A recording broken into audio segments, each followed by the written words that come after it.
Shout out Near Falls with D Hall's podcast. Welcome to Near Falls with D Hall. He's talking on bars and how they win it all. Yeah, it's Near Falls with D Hall. The final takedown, the glory or the fall. So loosen up, step on in, wrestle with the need to win. Talking Near Falls with D Hall. Ready or not, he's here to brawl.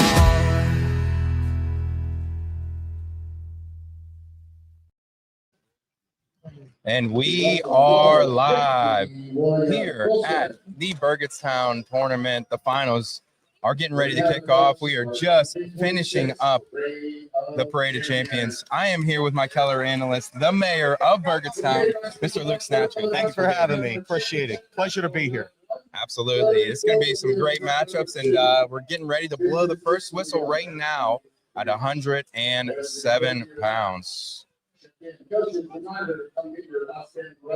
And there we are, guys. Again, it's kind of hard. You can see the clock a little bit in the background. I'll do my best to make sure you guys have an idea of what is going on out there.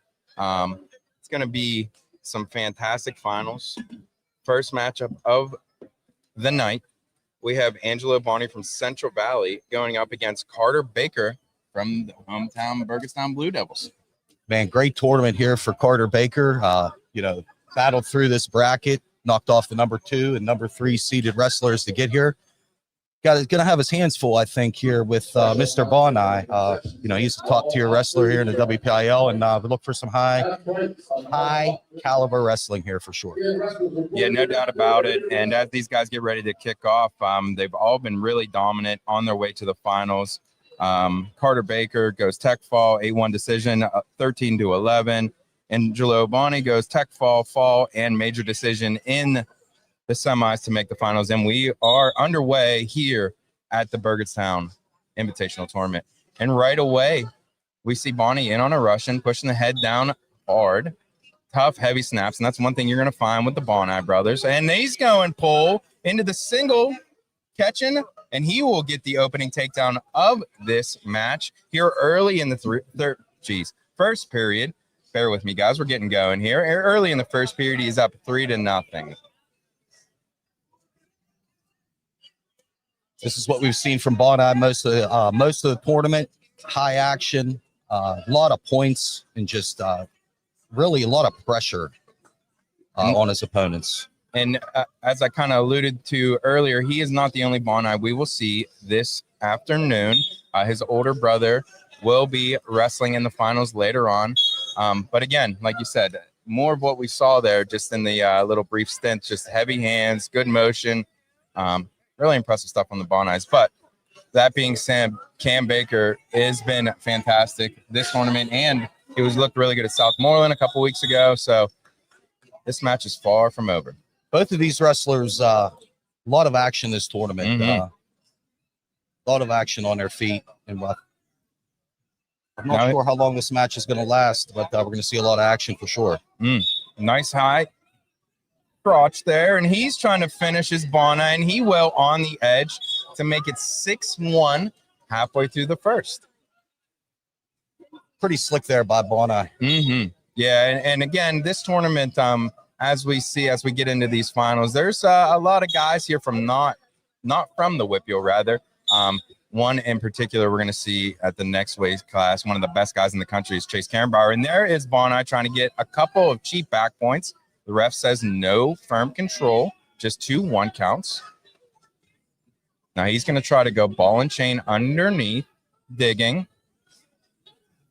Is Bonai of Central Valley.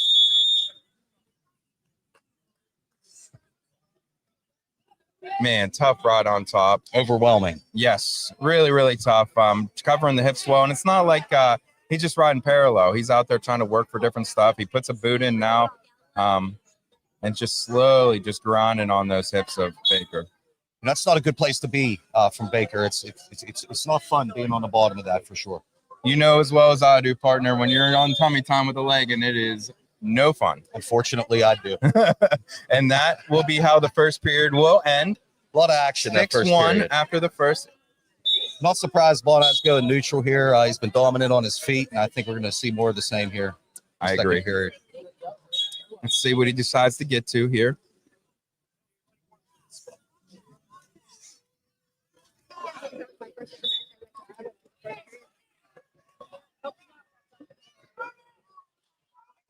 Just physical style there. And there's a nice shot by Baker. Bonai right into the Merkle position, gets his hands on the mat and gets the 3-point takedown. And then is 9-1 Baker. Good technique there. Mm-hmm. Looked like Baker might have had something going there. No, yeah. But, Bonai quickly countered that. Nice job. 9-1 Bonai, rather, over Baker. Baker had a shot in there, wasn't able to finish. Now, more of this top work for Bonai. And, man, he's a little guy, of course, 107. But the college coaches, they love a guy that can ride on top and just suffocate you. Of course, it's a little bit different in college. You got the riding time point. And if we were doing college rules, my man would have a bunch of riding time right now. But we're here in high school, and there we will go out of bounds, get a fresh start. Look over at the Burgettstown corner. They're urging him on, trying to get him going a little bit as he's down 9-1 halfway through this match. Bonai says, let's go back up on our feet. Good job by Baker not getting turned there. Getting that extra point there. Bonai let him up, so see what happens here. All points come from Bonai's takedowns. No doubt Baker's been tough on bottom, though he's been getting rod. No chance of scoring on for a turn. And Bonai looking to secure another takedown here as he's hooking that ankle, trying to get his hips away to secure the 3, and there it is. There it is. Referee Joel Duran giving us 3 there. And now he's going Turk, trying to reach the bottom shoulder there and trying to get past that 90-degree angle that is so important in top wrestling. And he's trying to go the other side now, trying to go power half. Again, Baker's just been so tough on bottom, not getting turned. But this is a precarious situation for Baker here, but short time. And that's how the period would end. No back points. Again, we've talked about it all match. Bonai tough on his feet, but not able to get any back points. Baker with the choice in third. He takes neutral. I don't think he likes being underneath there. I don't think he can hold Bonai down. He's going to try his luck on his feet again here. Yeah. And I think at this point in the match, you're trying to find your best takedown, trying to get to something. And Coach Duffeld from Central Valley is imploring Bonai that he is not done. It may be a 10-point lead, but he wants more.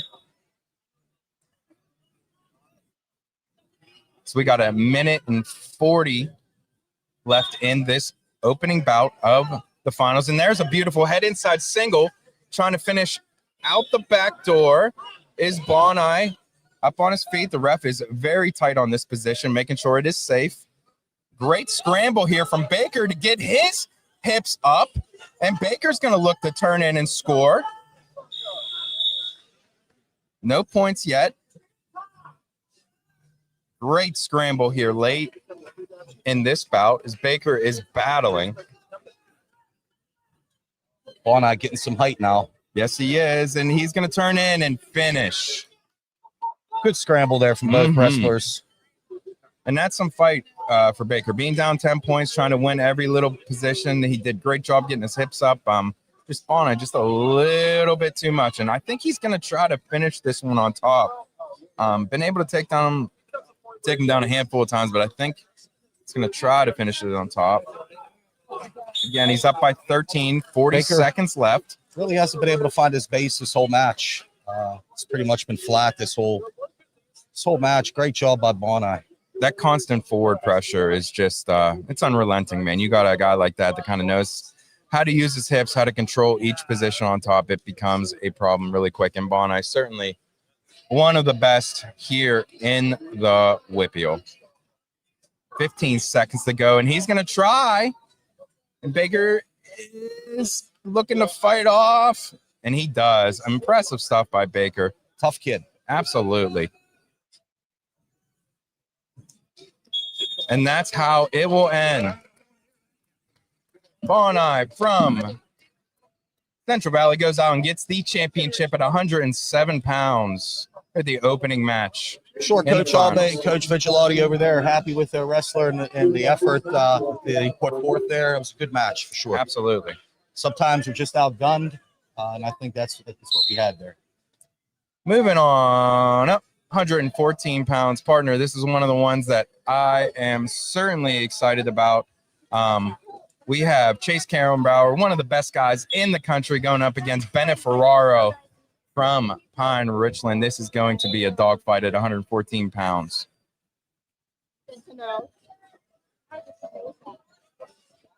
Karenbauer really hasn't been tested this whole tournament. Just scoring lots of points, really scoring at will. Not really even sure if he broke a sweat yet. And there's a beautiful takedown early for Karenbauer. So quick. Again, one of the best guys in the entire country. Just, man, right into that tight waist tail, going far side, then backside. He got a quick 2 count there. And it is 5-0. Karenbauer. You know, what do they call it, Donnie? The machine gun mindset there. I mean, he's just constantly scoring, constantly providing pressure. Heavy hands with that snap down and the go behind. Usually that's what he's been doing a lot of this tournament. I think we're going to see more of that.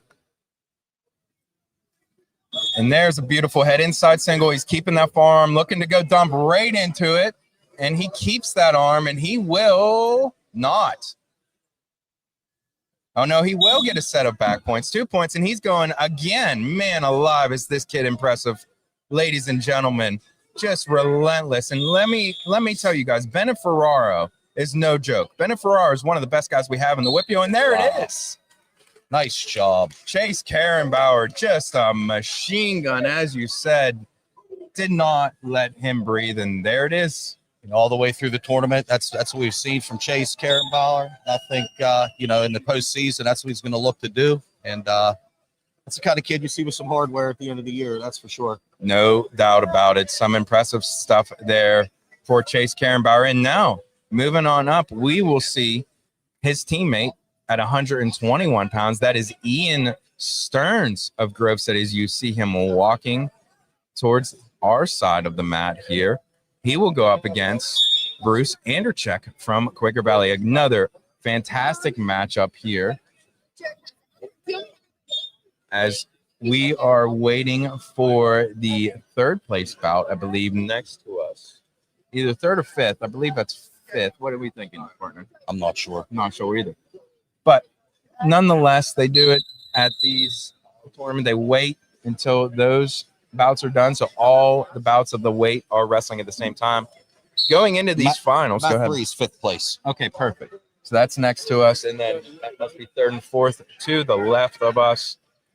You know, a lot of times we talk about how important a workout partner is in practice. Here we have 2 Grove City wrestlers back-to-back here.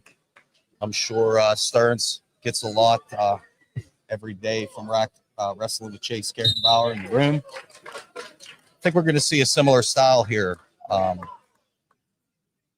This looks to be a good match here coming up. Yeah, and going into the finals, Bruce Anderchek coming out of the, let me see here, the top side of the bracket, and he went tech fall, and fall in the finals. And Ian Stearns, more of the same, fall, tech fall, and fall.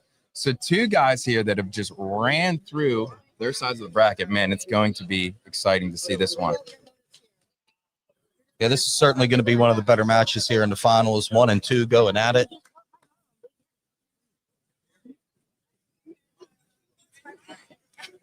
Let's see some high caliber wrestling here this weekend, the Burgettstown tournament. 33 teams. Coach Vigilati does a good job of bringing teams in from outside the WPIL. Yep. It's a good chance for the AAA teams to kind of get some confidence before they head into the postseason. And like you said, I mean, or you take a couple lumps and you try to figure it out, because there's a lot of guys here, man. The top end of this tournament is fantastic. These finals are, just saw one of the best guys in the country wrestling, Chase Karenbauer. We see some of the Whitfield's best, and again, this matchup here I think is going to be a dogfight. Bruce Andrechek coming off of an injury last year, I know, and he's looked fantastic this year, just kind of rolling right through, kind of back to where he started. And Ian Stearns, more of the same, a guy that is, we talked about, up there from Grove City. Like you said, practice partners are huge in this sport. You're kind of just grinding on each other every day. You don't have a choice. That's it. The Grove City running away with it here in the team race, 212 points so far. Bentworth in second, Laurel in third, and then North Hills coming in fourth. North Hills with a good showing here today. They've been here the last few years. They get better every year. Coach Vertus Jones has those guys on the right track. I was just going to say, not led by some good guys over there. I see a Vertus Jones. I see Gage Curry. I mean, there's some guys over there, no doubt about it. And again, like you talked about, Grove City, bunch of guys in these finals. Ian Stern. We just saw Chase Karenbauer. We're going to see Hudson Homan.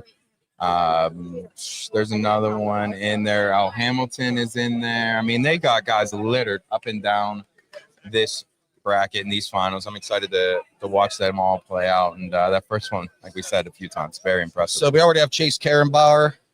He took first. Hudson Homan's in the finals. Ian Stern here coming up. Kagan Painter is in the finals. That was the other one, Caden Painter and Painter Hamilton. And then Peter Augustine, he's going to be wrestling for fifth. Beautiful. So great job there by Grove City coming in here and really setting the tone, running away with the team title. I mean, the guys that are in the finals for them, I mean, they've been just scoring points, bonus points, just like crazy. And as well as I do, when you're trying to win a team tournament trophy, those bonus points add up so fast. Fifth place match wrapping up here. Yep. And we're going to get ready.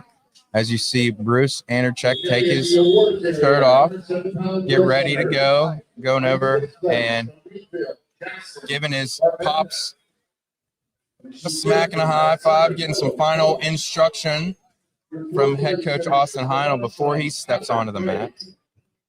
Again, for Grove City, we see head coach Wes Phipps over there in the other corner.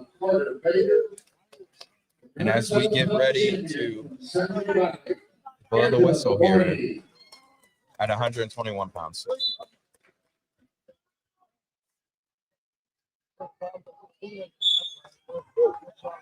And here we go.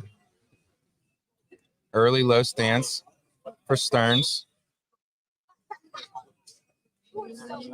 Again, both these guys have ran through their sides of the back bracket respectively. Andrechek coming out of the top side. Stearns coming out of the bottom side. Again, Andrechek went tech, fall, and fall to get to these finals. Stearns went fall, tech, fall, and fall to get to these finals. So a premier matchup here at 121 pounds.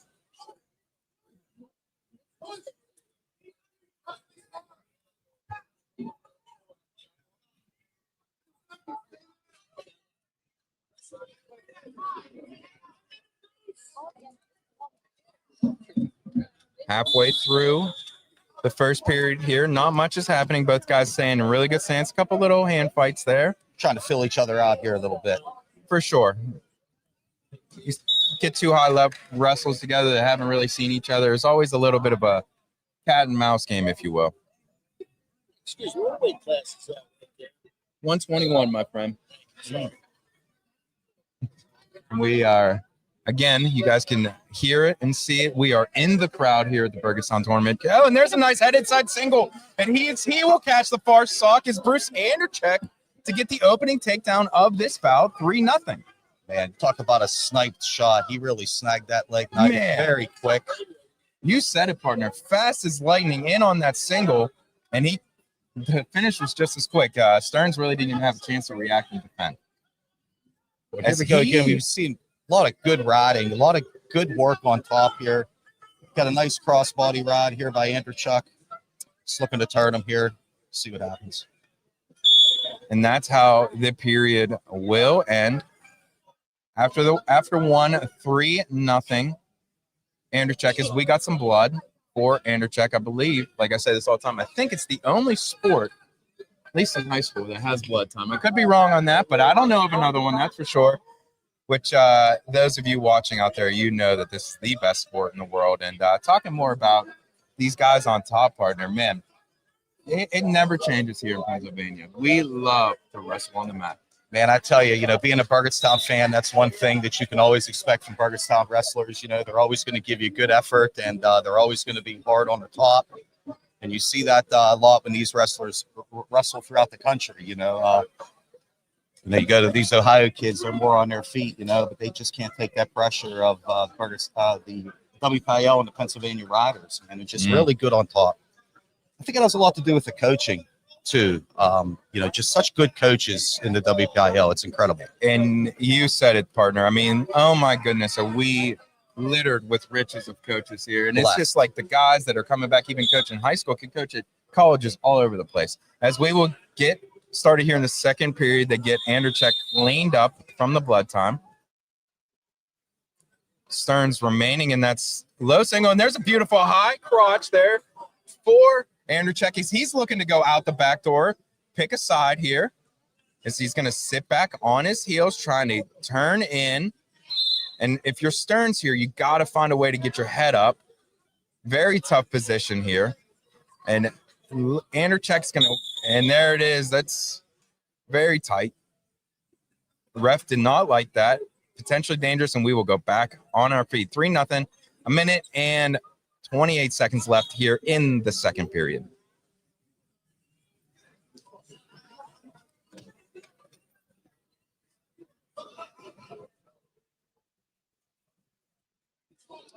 Another low stance there. And referee Darren Fisher wasn't going to let anybody get hurt there. Nice job, Darren. Very good, Mr. Fisher. Of course, you see Mr. Magi across the mat is the side judge there. Some Washington County finest. We are kind of in a forehead-to-forehead position here. Minute to go, 52 seconds rather to go in the second period. 3-0 remaining. 3-0 is still the score.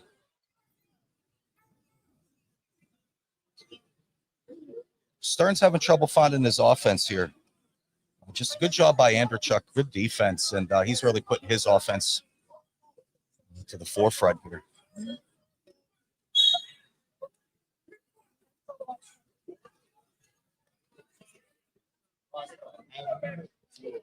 And there's a half shot there, and then a beautiful snap down from Stearns as he's going to try to chase the corner.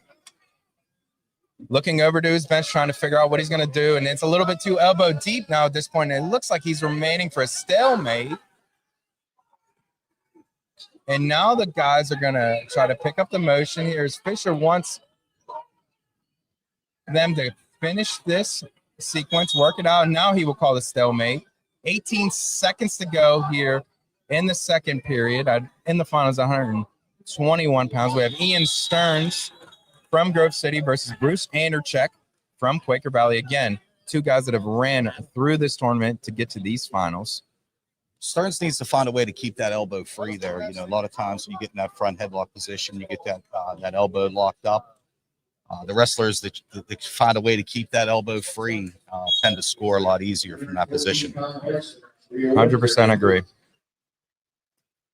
And that will be the end of the second. Going into the third, Andrechuk is going to go down. A lot of action here. Both of these wrestlers appear to be in great shape. Nobody's really dogging it at all out there. Great match here. Yeah, it's starting to get time, like peak season, where these boys, the coaches have been able to lean on these kids a little bit and kind of get them in shape. And as you said, partner, these two in particular, man, just full juice from the moment the whistle was blown. Stearns with an opportunity here. And there's an escape by Andrechuk. Makes it 4 nothing here. Again, another half shot into a snap down.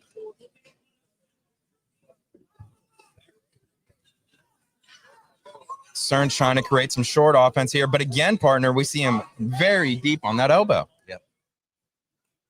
And he's kind of draining some clock here, man. I mean, got to find something because you're down 4. You got to get 2 takedowns here to win this match. So we got to, if you're Stearns here, you got to start picking up the motion. Just got to stay away from that tie up a little bit. Yes. You could tell once Anderchek gets a hold of that arm, that's it. He's a strong cookie under there. He's a smart wrestler too. You know. Oh, beautiful duck under there.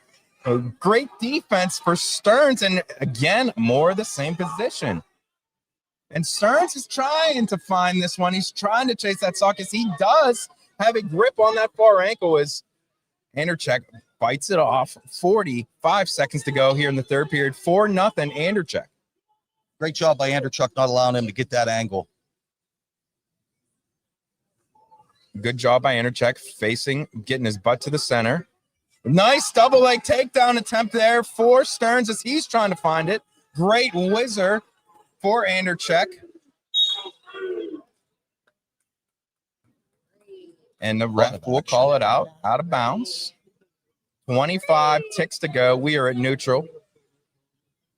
Anderchek shoves that nose plug up, adjusts his knee pad, heads back to the center. Both guys are starting to feel it a little bit here as, man, the positions have really picked up the last minute or so. As Stearns will start his sprint, 20 seconds to go. First stalling there for Anderchek. Again, 2 stalling calls will get a point. 9 seconds to go. As Anderchek will hang on and get the championship over a very game. Ian Stearns at 121 pounds. Bruce Anderchek, your champion here at the Burgettstown tournament. Great match there, Donnie. No doubt about it. Just think Stearns got a little bit too tight on that elbow, wasn't able to, adjust and go from it. But again, fantastic match. And another Grove City Eagles steps onto the mat.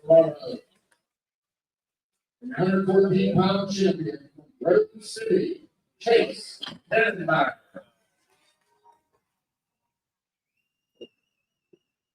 And in the 127-pound final here in the red, we have Austin Kasanovic but as he's looking to get the first takedown here on Mr. Keegan Painter of Grove City, and he will. 3 points for Austin Kasanovic. Painter with a quick escape. 3-1 after 30 seconds here in the opening period at 127 pounds. Again, Kasanovic and Painter. Kasanovic in the red. He has gone tech fall, and 10-5 decision in the semis to get to the finals. Painter has gone fall, and major decision to get to these finals. Again, 2 wrestlers that have been on a heater colliding here in the finals. Very competitive match against Brady Rahaley in the semifinals for Kasanovic. That was a tough, hard-fought match there. And Painter, of course, coming from the unseeded position, which is very cool to see.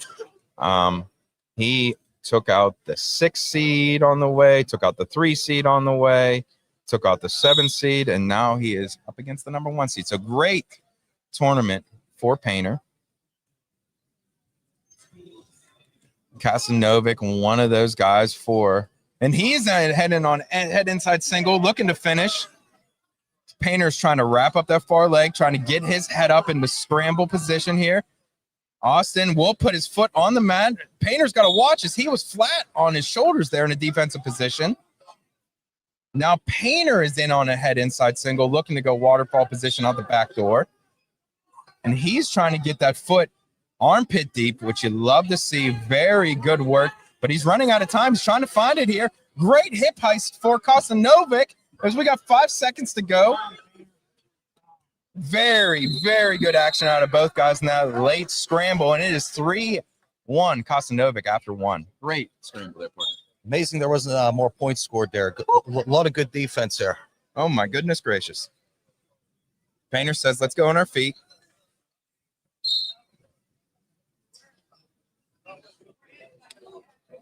Beautiful head inside, high crotch, and now he's looking to cut across. Great hip roll there for Painter as he has fantastic defense. 50-50 position, whoever gets height here, and it looks like it's going to be Kostanovic, and he's hitchhiking, but Painter has that crotch lock there, and this could be dangerous for Painter if he is not. Oh, and he's going to roll our way through. Beautiful, beautiful hip heist. Man, what a scramble these two are going. And there it is. Oh, my goodness, Painter. What a scramble. Finds his way on top. Multiple options there. Man, no quitting Painter. Looked like he was dead to rights there. It didn't look good for him, and he just wrestled his way through the position and ended up on top. Great job. And that makes it 4-3 Painter with a minute to go, halfway through this match in the second period. And man alive, tough, tight rod. It looks early here for Painter. Kostanovic is trying to straighten that leg out and trying to get some hip separation, trying to find his way up. Painter, interesting ride here, very tight. Let's see what we got here. It's interesting stuff, 37 seconds. This Painter's going crotch, lock, and lift. Back down to the mat they go. More in a traditional position here. This Painter's kind of out to the side, running on that ankle. Painter's not really threatening at this point. No, just kind of doing his thing. Kostanovic. And there's the Kostanovic hip heist, and he's got to watch. No back points there. That was a close one, partner. I'm sure Kostanovic would have liked to get one there. No doubt about on it. his offense. Nice job by Painter riding him out. And it is 4-3 Painter going in to the third period. Kostanovic wanted no parts of bottom. Chose neutral here to start the third. After the way that period ended, it feels like a wise choice.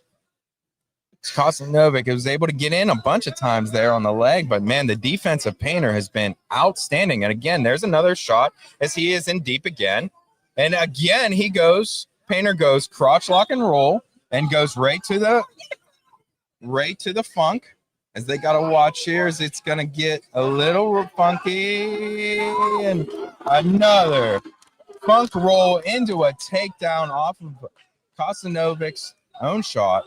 And Painter, after giving up the first takedown, is rolling 7-3 here in the finals at 127 pounds.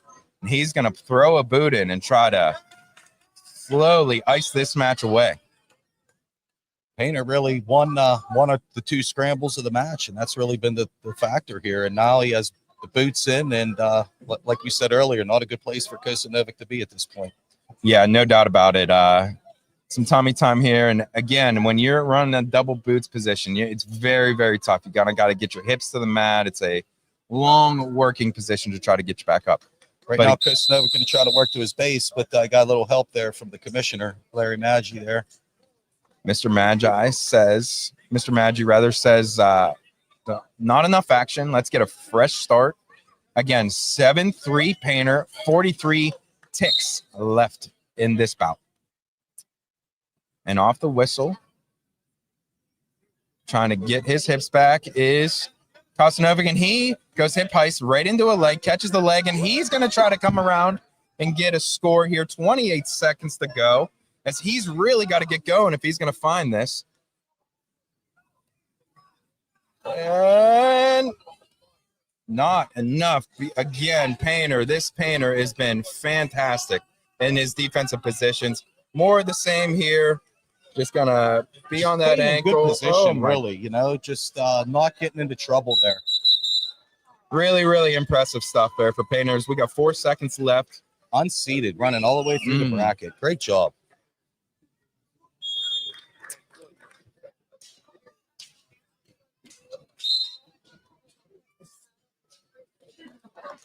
And there it is. The unseated assassin, Keegan Painter, takes home the championship at 127 pounds.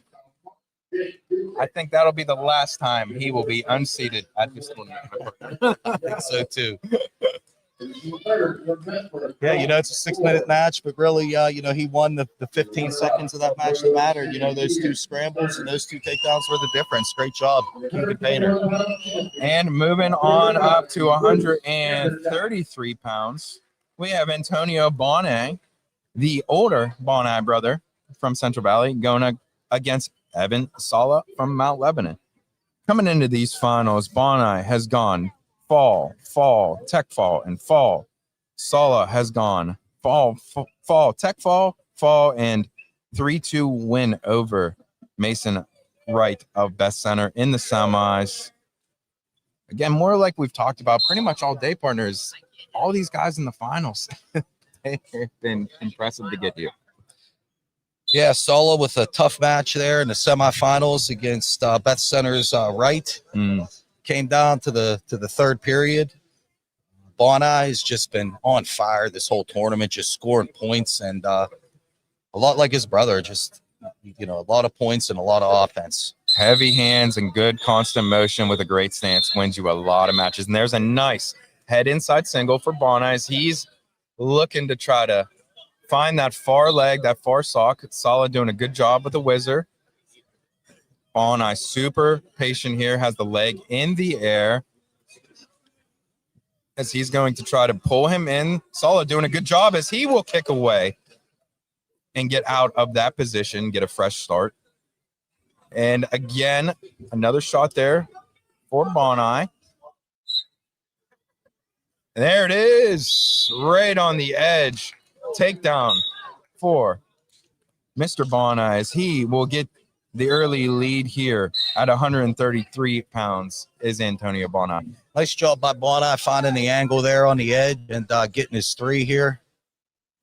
Looks like we got a little injury time here, maybe blood time. Yep, little blood time action as you see the 5 minutes ticking over there on the far side. Again, folks out there, I know this is not the same quality as when I got Leap in the boys. Again, they're down in Cannon Mac, but we're here hanging out, and the hospitality that you guys have had today is second to none here at the Burgettstown tournament. Just top tier stuff. The coach's room is legit the best. Had a fresh homemade egg roll before I walked in here, some chicken, buffalo chicken. I'm full and I'm happy, and I'm calling wrestling, my friend. Yeah, we have a good wrestling community here in Burgettstown that supports our Battling Blue Devils, and you know, those ladies out there, they do a good job with that food, and I think that's how you keep the caliber of teams coming back. You have a good coach's room. Yeah. And that certainly helps, right? And you said it best there, partner. You know, you got a lot of the wives, and parents and things of that nature in that back room helping out, you know, and like you said, it's a village here, man. It takes a whole bunch of people to kind of make something like this go. Of course, a big shout out to the head coach of the Burgettstown Blue was Mr. Joey Vigilati, as he works tireless to make this event go. Man, he's really done a great job with the program, taking over for Coach Terry Avelka. You know, he's taken the program to another level, and couldn't be prouder of Joey. Great job. Love that. And here we are back halfway through the first period, a minute to go, as Solid will get a quick escape after that restart. 3-1, 55 seconds left. I think Bonai's comfortable here. Oh, and there's a big throw, and Nice not job. enough. Good job. Gets a takedown, and Solid did a great job. Get out of a precarious situation there. 6-1, Bonai.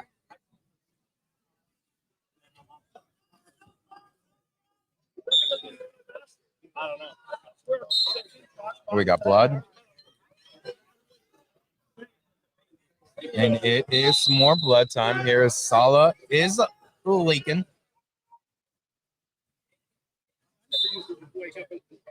As the trader strolls across the mat, trying to get him cleaned up. Yeah, but back to Coach Vigilati. He's done such a great job here, building a great coaching staff. Coach Abe, his brother Louis there. He's not afraid to bring in people that are, really technicians, and just really help our kids here at Burgettstown. Great job. Yeah, for sure. And shout out to my main man, Louis Bidge out there. I love me some Louis Bidge. BSing with him. And again, like you said, Joey, Louis, Coach Alve, the whole crew over there with you guys, rather here at Burgettstown. Just got a lot of love for them and how they do things. Just an old school throwback type of program, which I absolutely love. As we look over here in the third place match, Olympic Serrero trying to find his way. And that is a dog fight over there. And we're back to our start over here. 6-1 again. Bonai back on top.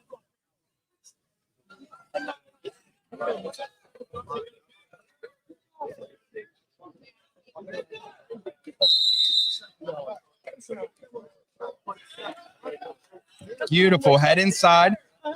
Singles, he's going to try to come out the back door, is Sala. Beautiful hips and pressure there for Bonai as he just goes around and gets the takedown. I just can't say enough about the head, the hands, the stance, the movement of the Bonais. And of course, led by their older brother, which I believe is still at Mount Union.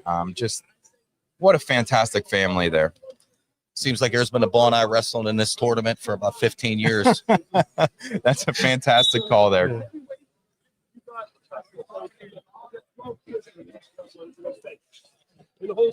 And there is an escape for Bonai at the beginning of the second period here.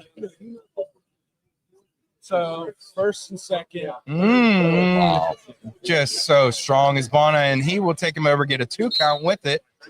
And what do we got? 15-2 reads the scoreboard over there. 1:30 left in the second period here. And there is the head inside single trying to cut across to the double to finish off this match. So much offense. And that will be it. And that is vintage Bonai performance. Super impressive as he goes out.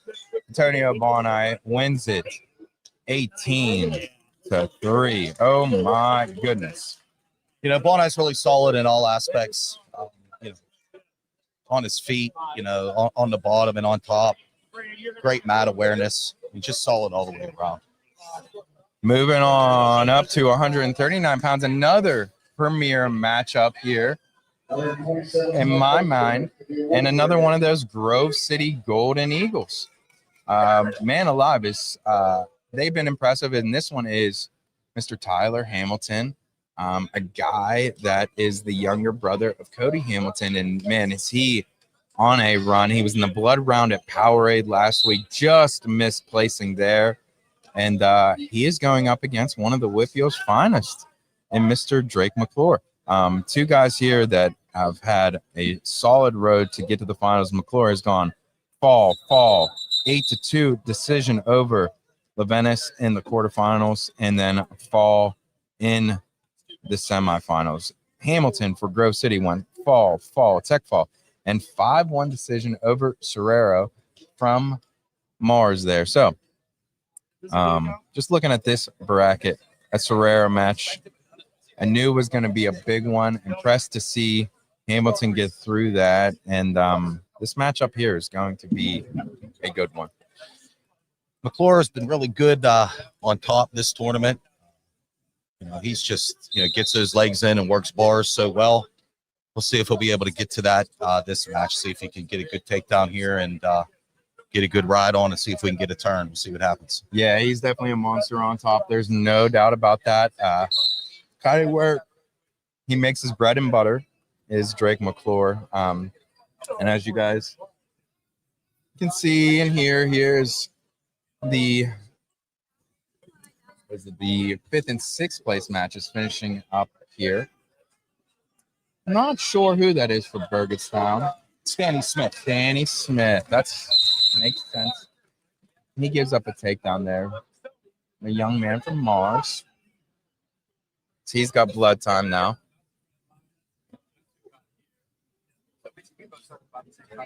Drake McClure with 100 wins this season.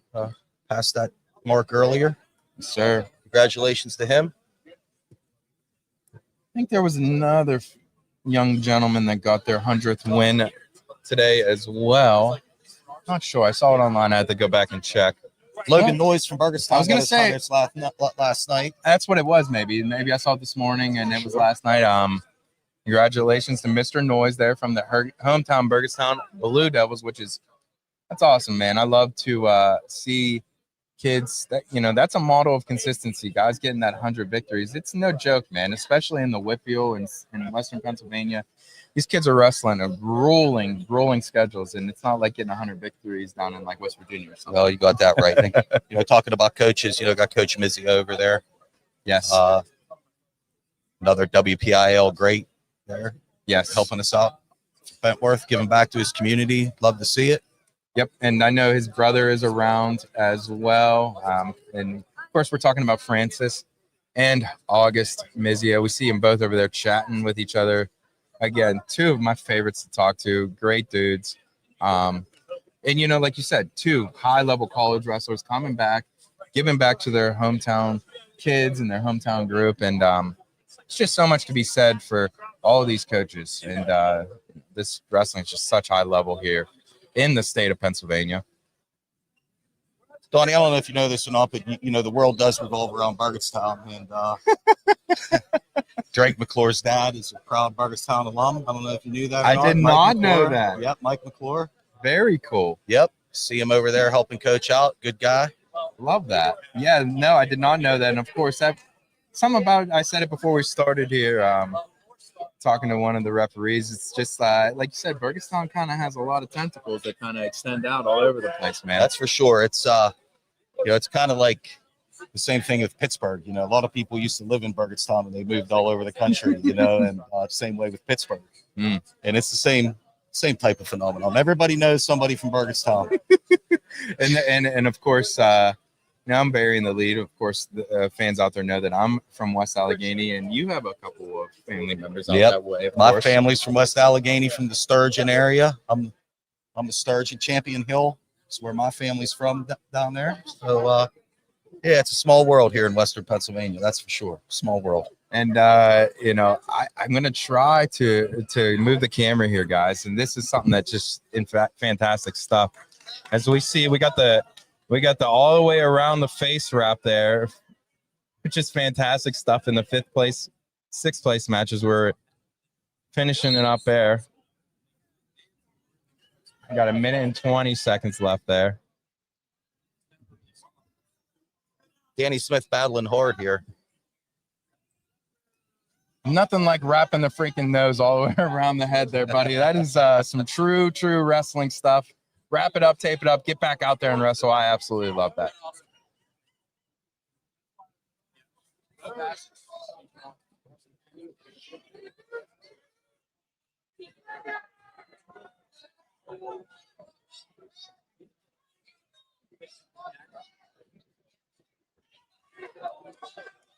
Oh.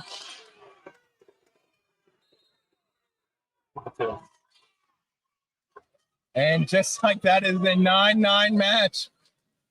You love to see it. And again, your guys are not missing anything over on the finals.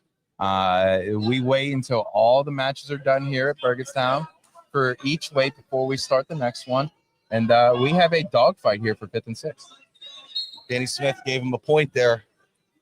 Let him up to make it 10-9.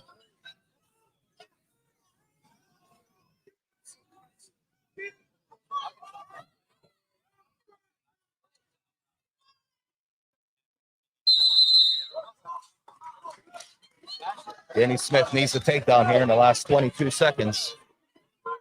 10-9.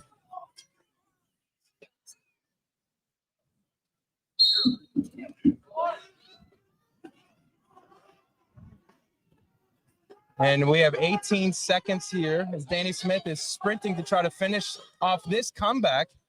And there it is, a big match-sealing takedown for the young man from Mars. Let's go ahead and give him some love. Let's see here. 5th place match. And that is Parker Joseph from Mars. As he goes out and gets his hand raised, you can look at him, man. He's got the nose wrapped up. You absolutely love to see that. And let's get back over here to our finals. Third from your runner-up, Austin Kennedy. And your 127-pound champion of Grove City, Kagan Painter. All right. Again, back to 139 pounds. Drake McClure and Tanner Hamilton. Another fantastic matchup here in the finals at 139 pounds. McClure is got a front head trap here early, as got to be careful here.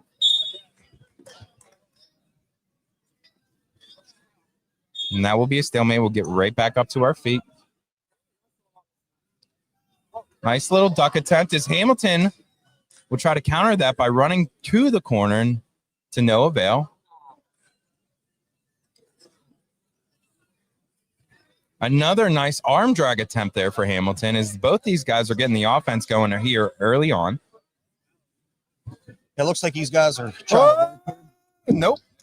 All right. trying to stay out of the tie-ups and keep their hands free. And twice it's looked like McClure's, I don't know if he's trying to go big move there, or if that's what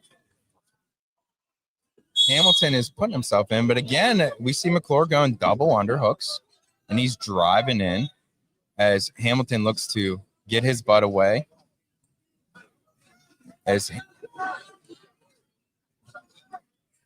it's like McClure's trying to use that length a little bit to try to, and there's a nice high crotch into a dump attempt is there for Hamilton, and he's going to try to sit McClure to his butt and find the other leg. He's going to work his hips over here. Slow working process as he's going to continue to move. The ref is in there to make sure that this is not going to be a stalemate. Now, potentially, as there's not much movement, as Hamilton will try to cut that arm across, but still super tight hold here for McClure. 4 seconds to go, and that will be it. Fantastic defense there from McClure. Man, I tell you, he had those double underhooks and great counter there. I thought he was giving up 2 there for sure, but man, just battled it. We haven't seen too many clean takedowns in the finals, that's for sure. And I think you jogged my memory on that, partner. It's just like every time someone gets in on a leg, you better be ready to scramble because it is a dogfight just to get that takedown. No clean takedowns here in these finals. These kids are really battling, that's for sure. And going into the second period here, Drake McClure will start underneath as he's going to try to escape and get his one, working his way to his feet. And seatbelt position going for a wizard. And they're going to drive out of bounds into the table you see across there. Good sportsmanship there for Hamilton as he picks up McClure. McClure will go back to the center, start on the bottom. Hamilton will climb on top, wait for the whistle. Nice quick first move there to get up. And McClure's going to go hip change, and he will. Beautiful hip change into a switch. And again, in today's wrestling world, the switch is a lost art. And that was a fantastic one. Now he's got Hamilton's arm on his back. And again, like we talked about before this match started, this is McClure's best position. He gets on top as he is a problem. And he's going boots, double boots, and boom, just like that. And this is really where McClure is dangerous here on top. He has so many different ways you could turn, so many different bars. Here it is. He's working a bar now. And just impressive stuff. He not excited with it. Got it. Just been slowly working. You could tell. Been there, done this 1,000 times. And look, he's trying to go power half on one side, bar on the other. This is all kinds of issues here for Hamilton. Now he's going to go just bar. is McClure. He's looking to get out to the side, try to run it around. Oh, wow. And You know, those good wrestlers, they know when to, when to let those legs go. Yes. You know, and so he could free those hips up, and he freed it up nice, and he was really ready to take that big step. And Joel Duran stopped it there, potentially dangerous. potentially dangerous. Start making sure no one blows a shoulder out here. Again, it is only January. We wrestle to see what happens in March, as these are important matches for what comes down the line. And Hamilton's looking to shake here as McClure is a little high here, no doubt, as he's trying to get. He's okay. Oh, and we haven't seen. We were on the Spladle. side. He's got the split. Wow. Oh, we got a 1 count, and they're not calling it. There it is. 2, 3, 4, and that is a 3-point near fall for McClure as time runs out. He confirms with his side judge, his side referee, and he agrees. And that is a 3-point near fall for McClure, and it is 5-0 going into the third. You know, we said McClure was slick on the top, and I didn't expect that, huh? He really pulled that out of nowhere. And he's been working for any type of different way to get him towards his back there. Man alive, and it was great because we didn't see he had the far ankle. We thought he was in a bad position. Here he just lifts him on over. It was beautiful stuff there for. He just worked the plan. I love it. And he really is, like we've talked about, cerebral on top, man. Doesn't get excited, gets that boot in, knows his positions, and works for him. And again, this match is far from over, as we've seen Hamilton come back a bunch of times. Third period, we're going to see a strong ride here, I believe, from McClure. So he's going to look to get the boots in once again, and here we go. He's going to try to stretch them out here and work another bar and see what happens. An interesting, I would say, interesting thought process to go back down underneath here of McClure when you could have maybe potentially gone neutral, try to go get a couple takedowns. Because McClure, cradle. And this is this new cradle that these guys have been working, this figure 4 on the runs on the one side and walking these hips over to try to lock up this far side cradle. And it has been effective, man. This is really, I've seen these kids been running in the last couple of weeks, especially this year, and it is just impressive stuff. And whether he gets the cradle or not, he is just draining this clock down. He put it there. It don't matter. And that will be another potentially dangerous 5-0 here for Drake McClure. He will climb back on top. 1 minute and 9 seconds left here in this bout. Where are we at, partner? 139 pounds, I believe. Oh, almost a quick back count there for McClure. McClure just been dominant on top, really been the determining factor in this match. I mean, what a hammer. No doubt about it. Just as soon as he got there, you know, this match was kind of a 50-50 spot, and then he gets on top, and the whole thing just changed. Of course, getting those 3 back points there at the end of the second period was massive. Just a little bit too much, though. I mean, you get on top and kind of suffocate someone. It tends to be tough. But that being said, I firmly believe this will not be the last time we see or hear, or Drake sees or hears of Mr. Tyler Hamilton, as both these guys are AA guys, and you know, both on this side of the state, so they will see each other at regionals and things of that nature. So yeah, it's you know, you look at Grove City, we've talked about it all year, even though Hamilton looks to come up a little short here. Great job finishing out there by. Yes. And McClure, just a workman-like, nice job. workman-like, solid job there for Mr. McClure, as he will get a 5-0 decision to win the championship there at 139 pounds. Really worked his game plan, you know. Nothing stupid on his feet. Got on top and worked his stuff. You know, that's where he knew he could be dominant, and he did it, man. Great job. Absolutely. 133-pound champion, Central Valley. And we are moving on up. Yeah, that was good. And we are moving on up to 145 pounds. Here we see Braden Williams from Cochranton against Brock Dennison from South Fayette. Williams, the 4th seed, coming into the finals. He won a 3-1 decision over Caleb Patton, the 1 seed in the semis.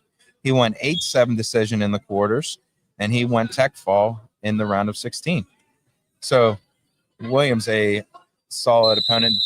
Dennison, he is gone, coming out of the bottom side, 9-2, 6-1, 14-11 into a fall, and then a fall in the semifinals against Sipes from Quaker Valley. So both guys here are wrestling really well to get to the finals. Very similar styles here, Donnie.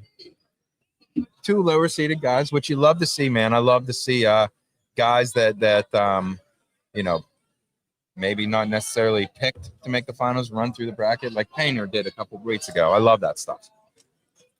That's why they wrestle the matches. I agree. Yes, sir.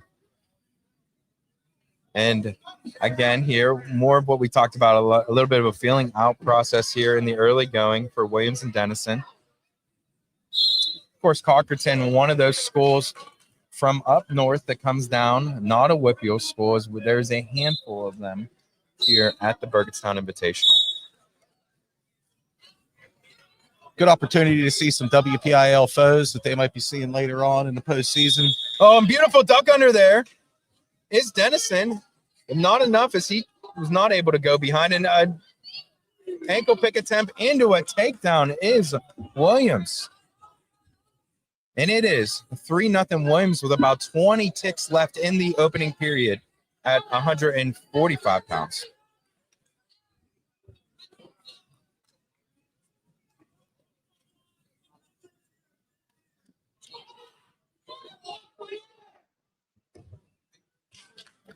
And we see a locked hands call at the end of the first period. And that's a tough one for Williams to give up. He knows better than that. Tough to give up that point after winning that little exchange there. Yeah, for sure. And they always say, and we have head coach Joey Vigilati right next to us, and I know he'll agree. When you get that takedown, you either want to get an escape or something to make sure that is not a 0 at the end of the first. And 3-1 is a big difference between 3-0. Dennison will take it. Absolutely. Any way you can, right?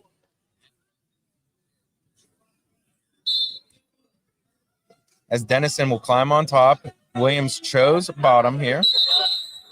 Start the second rather. Dennison's going claw and thigh pride. Now he puts a boot in on the far side, the right side there. Another boot as he's going double boots here is Dennison on top. And Williams is in a bit of trouble here, looking tummy time, trying to get his hips up. And Dennison is trying to punch a bar through. Like he almost had it there. He did. And good defense there from Williams to slip out of it. And our referee says, let's get a fresh start. So Williams will go underneath. Dennison climbs on top as he waits for the whistle. And he's looking to go cradle here. Great defense for Williams. Climbs on top, puts the boots in. Potentially dangerous. 1 minute and 7 seconds left here at 145 pounds.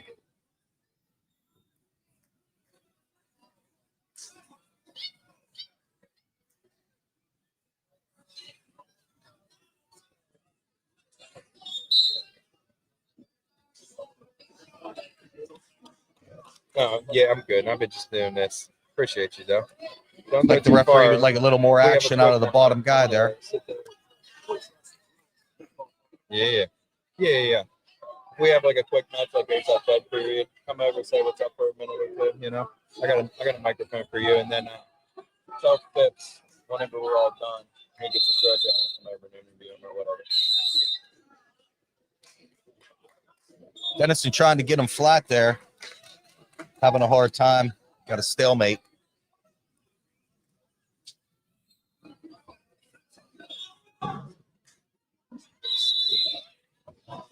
Another potentially there for Dennison, as that is the role here in high school wrestling. You will not see that in college, but if the top wrestler puts a boot in, the bottom wrestler stands up, and there is no feet touching the mat of the top wrestler. It will be a stalemate. So that's what you guys keep seeing there. Dennison trying to get out to the side, trying to work that Nelson. He's going to have a tough time doing it from behind there. Either way, it looks like the period will end with a full ride out there for Dennison. Going into the third, Dennison will go underneath 3-1 Williams to start the third for Cochranton. And Dennison right up and out in under 5 seconds, and it is 3-2. Oh, and there's a big throw. He waved it off. Wow, what a launch. I love it. And he did get the 2, but no back points. Oh, wait. What do we call there? 2? Yeah, I think he called 2 back. Okay, that makes sense. So we got no escape then. Okay. I thought we had an escape there, but we didn't. Just a reversal. Or no, he was on top, rather. Yes. And there is a reversal, as the action is greatly picked up here in the third period. And it can come just like that. I think these guys have kind of done a good job feeling each other out. And now they're just ripping it, which I love. With the new scoring system here, you're never out of the match, you know? Yeah, and I think that's something maybe we haven't talked about enough. Of course, you know, you're a guy that's been around. I'm a guy that's been around. We grew up on 2-point takedowns. Yep. 3-point takedowns is completely different. As Dennison locks up a cradle, and he's looking to finish off this match Down 8-4 with a mat slapper. He's trying to get that bottom knee in the side. Plenty of time here. And not enough to get the fall, but another 3 back points, and it is 8-9. I'm sorry, 8-7. They switch the score up there. 8-7 Williams still, but there's 50 seconds left in the match. Now it's 8-8. I think the refs got to go over there and check that score in a little bit, make sure we're still good. But nonetheless, we see Dennison on top, and the scoreboard does read 8-8.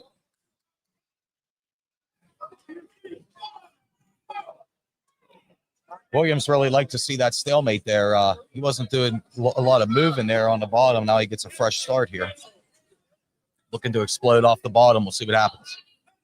8-8, 35 seconds left as Williams is underneath. Dennison goes trip back behind.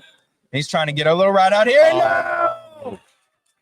Wow. Wow is right. And I think it was just a reversal. It was. So reversal, we got 10. So we got 12-9. 12-9.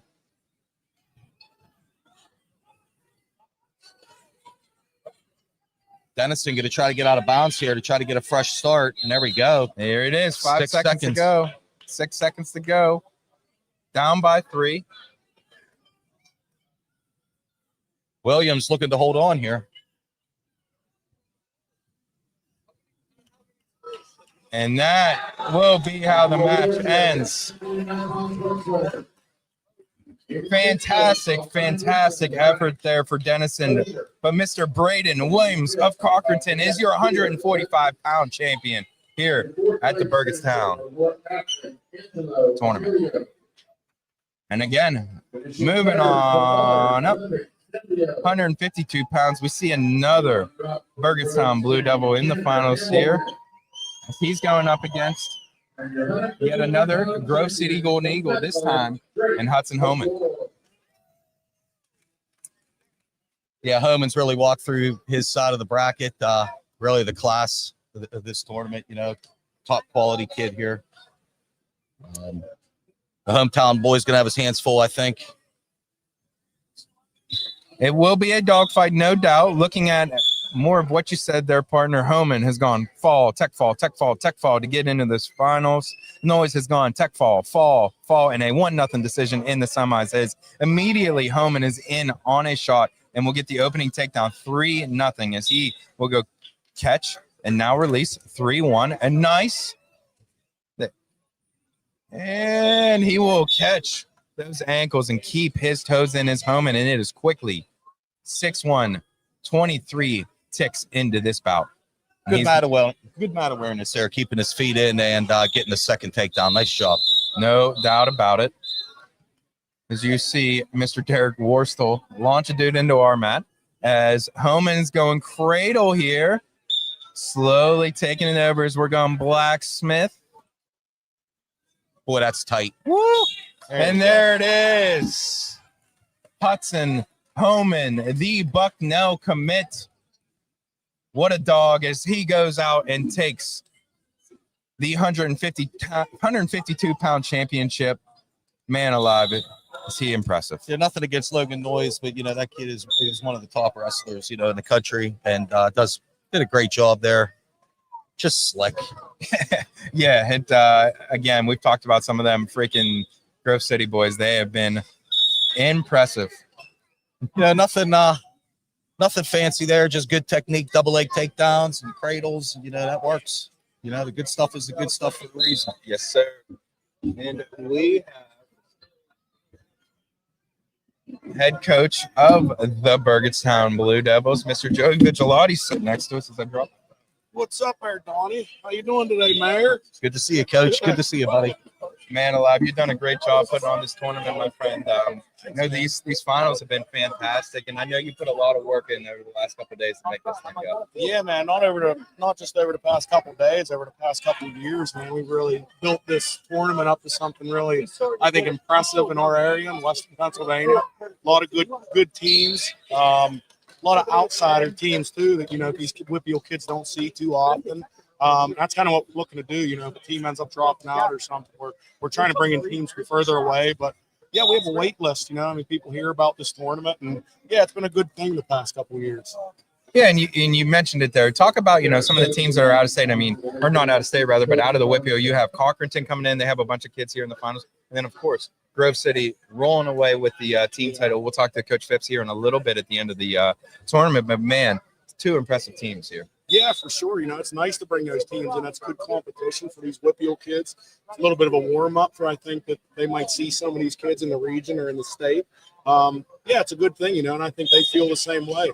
They want to get outside of their area and come into Western Pennsylvania, which most think that this is probably one of the best areas in the state for wrestling, here compared to District 11, pretty similar. But, yeah, it's nice to see these teams coming in. You already said Cochranton there. Meadville. Yep. Meadville. Another team up north. Yep. That's coming out. Yeah, it's a good thing, But yeah, doing well. I think Whitfield holds their own now. Yes, sir. Yeah, Coach. How you feel about your team's performance here this weekend? Too many even numbers, I think, in the place rounds. You got to get them odd. You got to get them odd numbers in the place rounds. Got to finish with a win, but given the competition that's here, I think a lot of people really didn't expect us to do as well as we did in a lot of tournaments that we've been in this year. But yeah, I give the kids credit. They come in the morning at 7:30, get a workout in before weigh-ins, and get ready to go. So still work to be done. A lot of people banged up here in general on all teams, same with our team. But we just say if you're not banged up a little bit in January, then something's wrong. You're not working hard enough. So it is what it is. It's wrestling. Can you talk a little bit about your coaching staff? And you see a couple new guys over there. Yeah, it's been me and my brother there for a while. Added, Jason Fleener from North Allegheny helping out this year. We got Freddie Junko, another North A guy that wrestled at VMI there for a while helping us. And obviously the great Sonny Abe there.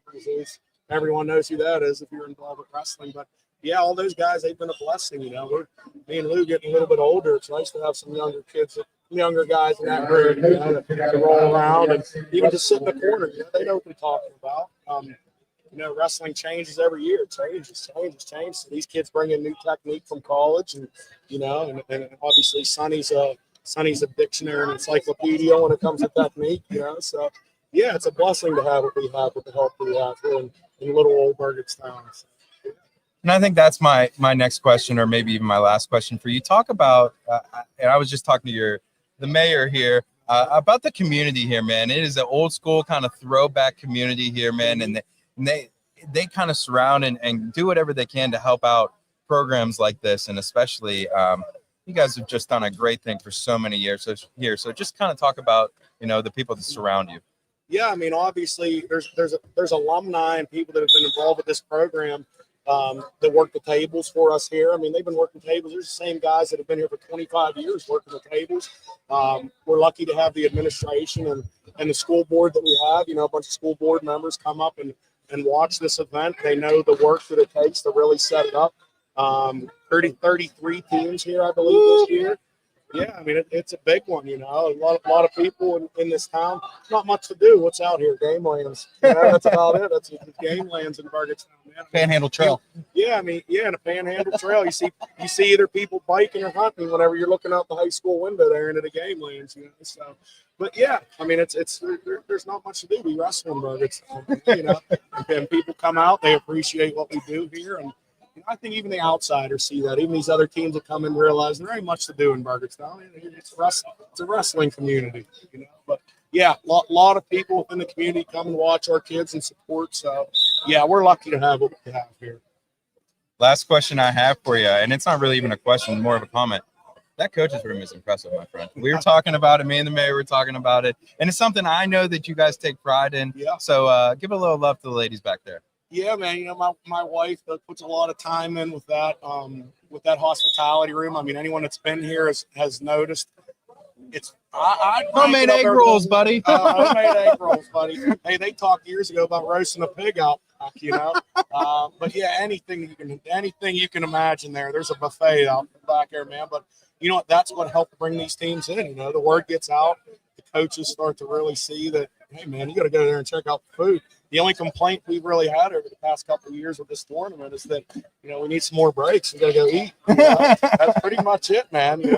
But yeah, it's impressive. And the parents involved and the clubs in the school. My wife, gets the Hope Club and some other things where they put in their community service. But yeah, it's impressive. I don't think there's too many out there that are better than that hospitality room. I love that, and that's a medal you guys can hold up high there, Coach. Thank you for taking a little time out here, and again, thank you for what you do for the sport of wrestling here in the Burgettstown. Same to you, Donnie. Thanks for what you do for the sport. Great things, buddy. My man, I appreciate you, brother. I'll see you, buddy. Yes, sir.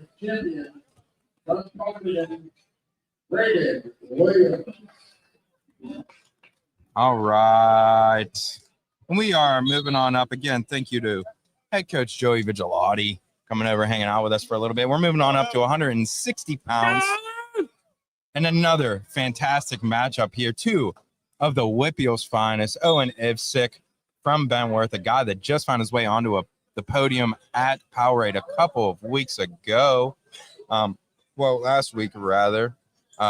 Looking at this, and they do not have this right on here, so it says he beat Hudson Home, and that is definitely not right. I do not believe. But we got fall for Ivsick to get into these finals, and for Gibbons, it went fall decision over Palco 13-8, and then the decision over Dana in the semi 7-2. Again, both these guys 1 and 2 seed. Ivsick being the 1, Gibbons being the 2.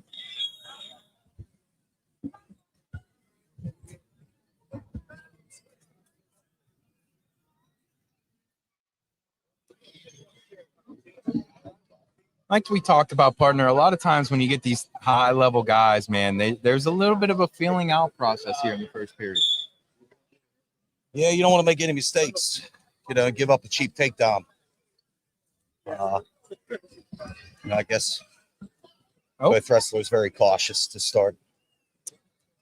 And again, Owen is known for lighting up the scoreboard. I believe it was at the Chartiers Houston tournament, and the 3rd and 4th place match, it looked like a football score. I want to say it was something, I can't even tell you. It was like 30-20 or something wild. It's absolutely crazy.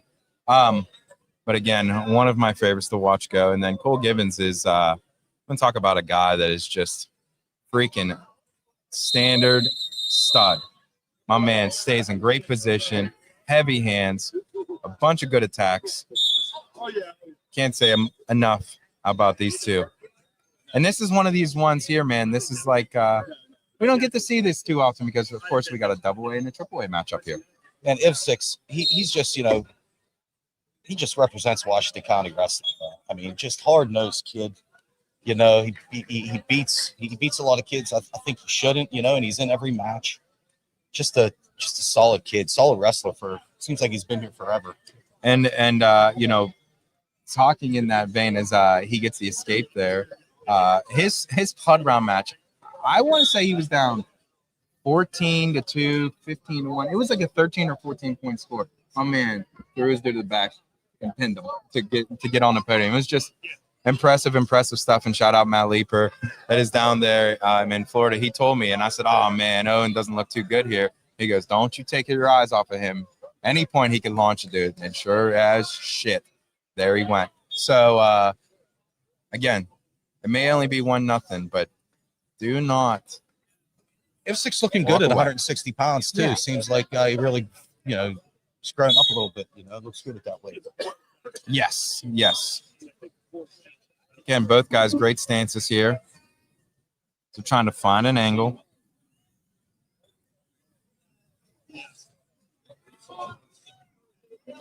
Good level changes by Gibbons here.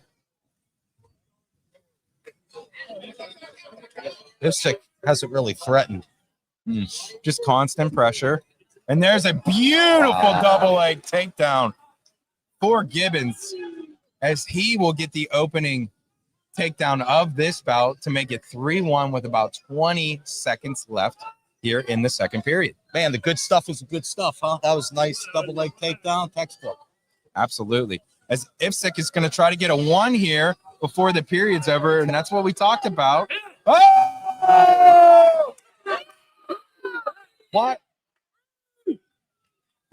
Hold on. 3-point takedown. 3-point takedown. What do we got here? Commission's going to try to sort this one out. And you could tell, man, you know, we got some people behind us. It sounds like some Bentworth fans behind us. As Gibbons was driving in there, just went beat the back, launched his ass, Loved man. it. And that's what we were just talking about. So what we got here? 3-3. Gibbons was really applying pressure, trying to get him out of bounds. And wow. Ivsik really used that. Great job.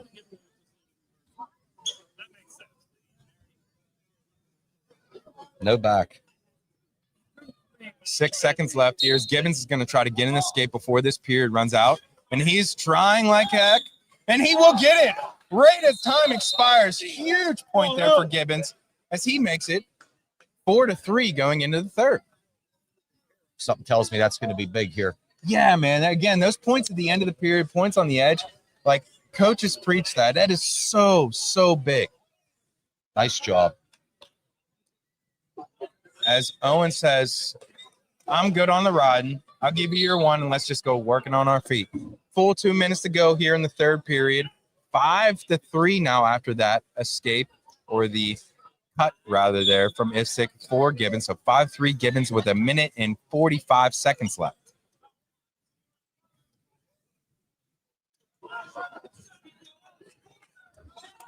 And there's Owen in on a shot. Very good defense from Gibbons. As Gibbons is doing a good job, staying in good position here as he can clearly saw the high-flying ability there of Ivsik. Shoot him out! Oh, and there's the nice as Gibbons stepped a little too hard on that Ivsik right brings foot. him in.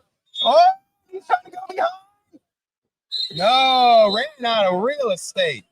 It's right back in the center. We got a dogfight here. Oh, and we got some injury time here for Gibbons. A lot of action here. Oh, my goodness. Third period.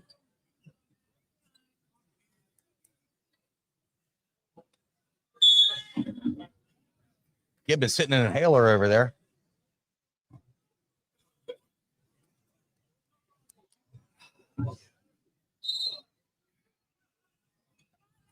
Go get it, O.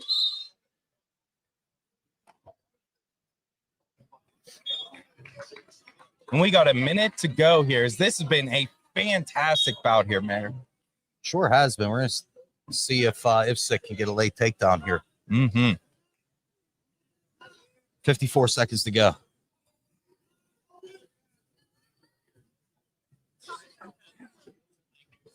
Each guy scoring a takedown. Gibbons not wanting to tie up. Mm-mm. And I don't blame him. I do not blame him. Didn't work out for him earlier. No, and there's another one. Is he trying to go back to the double? Is Gibbons now? If Sick traps that head, he knows as he needs to keep that down as he's trying to get to a good position, get to the angle. 25 seconds to go as he's backing in on another shot. Is Sick. Head buried here, though, for If Sick. Another beautiful double leg there for Gibbons. And he runs out of space as well. Both guys are just putting it on the line here in a fantastic foul. 13 seconds to go. Gibbons did a great job coming off that double underhook and getting in deep on that double. Nicely done. Yes. 8 seconds to go here as If Sick's going to try to sprint to the finish here, and it will not be enough. What a workman-like performance for Cole Gibbons. Impressive stuff to get his hand raised there at 160 pounds, your champ. Those are two high-quality wrestlers there. High level. Great stuff. Two strong kids. Couple horses for sure. And ultimately, man, that double leg was deep and smooth. And like you said, the good stuff and the easy stuff always wins. That's it, man. The match is on the line. You go back to what you were first taught a lot of times. You know, it's not that the new stuff you learned last week. You go back to what works and, what your dad or your coach taught you when you were 6 years old. Yeah, that's the way it works. And we got another fantastic bout here, as they all are. Burying the lead, I guess, at 172 pounds. We have Cash Morrell from Crockerton, another guy that is outside of the WPIAL, making the finals out of the 1 seed against Caleb Kinsey. I'm sorry, I always get that one wrong. Sorry out there, Caleb. Caleb Kinsey from Armstrong. Two premier guys at 172 pounds as Cash is in on a double leg, lifts him up and sets him right to the mat, and we'll get the opening takedown, and that is some horsepower, my friend. Yeah. I mean, not too much you can say about that. No, just got in and was like, your legs are mine now. As, again, Kinsey is one of the best in the WPIAL.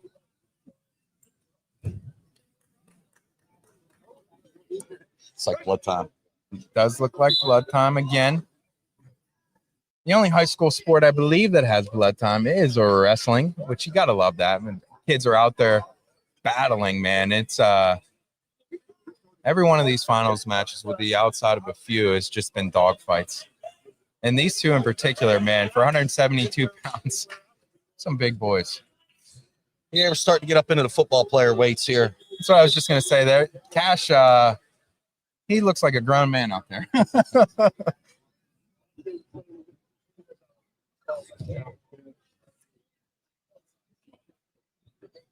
See Coach Como over there for Armstrong in the corner. Good, brother. Yes, Coach Como, one of the legends here in the WPIAL, of course. Coach Como next to Coach Knoll, two great UPJ brethren, as Armstrong is from pretty much the exact opposite of where we're at, right? Armstrong's top corner, right, towards like Freeport and such. Yeah. Luke, grab up Mike. Yeah, Luke, grab a mic. Sit down, bub. Hey, let's talk about Carter Baker there, Lou. What do you think about Carter Baker? What a tournament there for that kid, huh? Losing in the finals. He had a good run. Yeah, he's improving every day. He's dedicated. And puts in the extra work every week. He's coming along. He's come a long way through the summer. Loves a freestyle and Greco season. And I love that as well. So he's got a bright future ahead of him. There's no doubt about that. As they get Cash cleaned up there, as they'll go back to the center. Talk about how high level these finals here have been, Lou. It's great. It's we're in the center of this WPIAL here, and we've built this over the last couple of decades to bring some guys out of District 10 and some of the Eastern AAA schools. And it's built to be a powerhouse now, and a lot of these coaches they're excited to be here every year. We're a lot of pride in Burgettstown, and it's a great thing. We're grateful that we have the support that we do here and be able to put this on. Administration here really helps us out. So, yeah, it's one of my favorite times of the year for sure. I love it. I love it. Funny story of Cash Morrell here. Bo, his dad, is in the corner.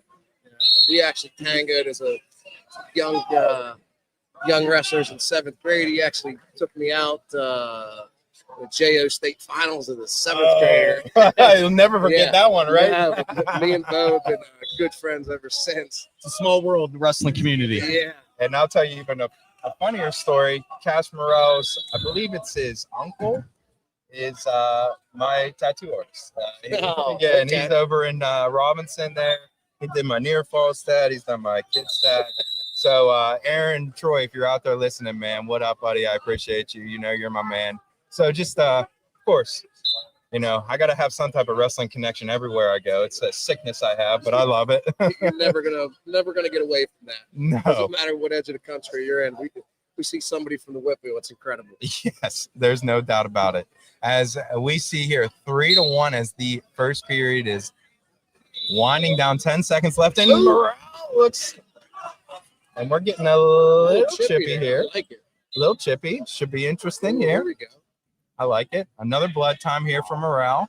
You can see him working that throw there. He was setting that up for a good while there. And I think like we talked about, man, it's a grown-ass man out there. He is a big, strong kid. I was talking to Bo last night, and he's got a big old black eye. The dad, he said he's getting too tough for me. He bangs me up all the time. He's like, look what he did to my face this week, and he's taking some lumps. Oh man, but that is so cool for his pops to get out there, scrap with him. Absolutely. And, you absolutely love that. And man, there's going out and trying to battle your dad. That's got to be a different world. That's for sure. Makes him better. There's no question about it. Every year he gets better and better. And that's what it's all about. Talk about some of the alumni that you guys have had the last few years. Obviously, just littered with guys that I think have represented Burgettstown so well. Yeah, and they constantly. Obviously, I stay in touch with these guys, daily. Really, Parker Centerpaul, Joey Centerpaul, Gavin Smika, Rudy Brown, JoJo, Veronic, DJ Slovic. They're still college guys right now, and they come back and obviously make a huge impact in this program. And a lot of guys still they look up to him and they see him as that's who they want to be. And, we've been fortunate with a lot of that's the culture we've created over the last decade plus, and kids have bought into it. And, we're fortunate in that respect. We haven't Sonny Abe with us for extended periods of time. I've known Sonny all my life, and it's we've been grateful to have him in our program, and he's a great help. Kids look up to him obviously like nobody else, and he's a wealth of information. One of the best technicians out there, and it's things are clicking. It's a good feeling when kids are bought in and parents are bought in, communities bought in, and you can do things like this. Yeah, and we talked to your brother a lot about that earlier as we see Cash on a tight ride here on top on Kinsey. Just again, we talked about the community and your wife, your sister-in-law. Right. I mean, there's those girls in the back. They are putting in a ton of work to kind of make this tournament go. With the coaches room, which I know they're a huge part of, which freaking homemade freaking egg rolls. I had some buffalo chicken dip. I had a piece of chicken. I'm gonna take a to-go container, Louis. I mean, it's some fantastic. Oh my god, it's weeks of prep, and like I said, everybody's all in, and it's all with the culture we created. And it's second nature at this point. Everybody knows what happens around Christmas time, getting ready for the Burgettstown Invitational, and everybody knows what needs to be done. It almost operates itself to this point now. Everybody knows their role, and everybody works together, and it makes it enjoyable. There's still some stresses to put on a big tournament like this, but it's ultimately it's all for these kids out here tonight, and giving them a good experience and some high-level competition, and that's all we're after is, have an enjoyable couple days and coaches eat some good food and leave happy and healthy, and we're good to go. We'll do it again next year. Absolutely. And we are at 3-2 here in the finals at 172 pounds, 35 seconds to go as these guys, a couple of stoppages here. Both guys are getting banged up a little bit, like we talked about, a little chippiness. Blood time, eye pokes, some injury time here and there. But again, we're not burying any lead out there. That is the sport of wrestling once start getting going a little bit. Again, 30 seconds left here in the second period. Outside of that opening takedown for Morale, Nice. it is 3-2. There we go. Oh, and he tries to go big as these two are really starting to pick it up.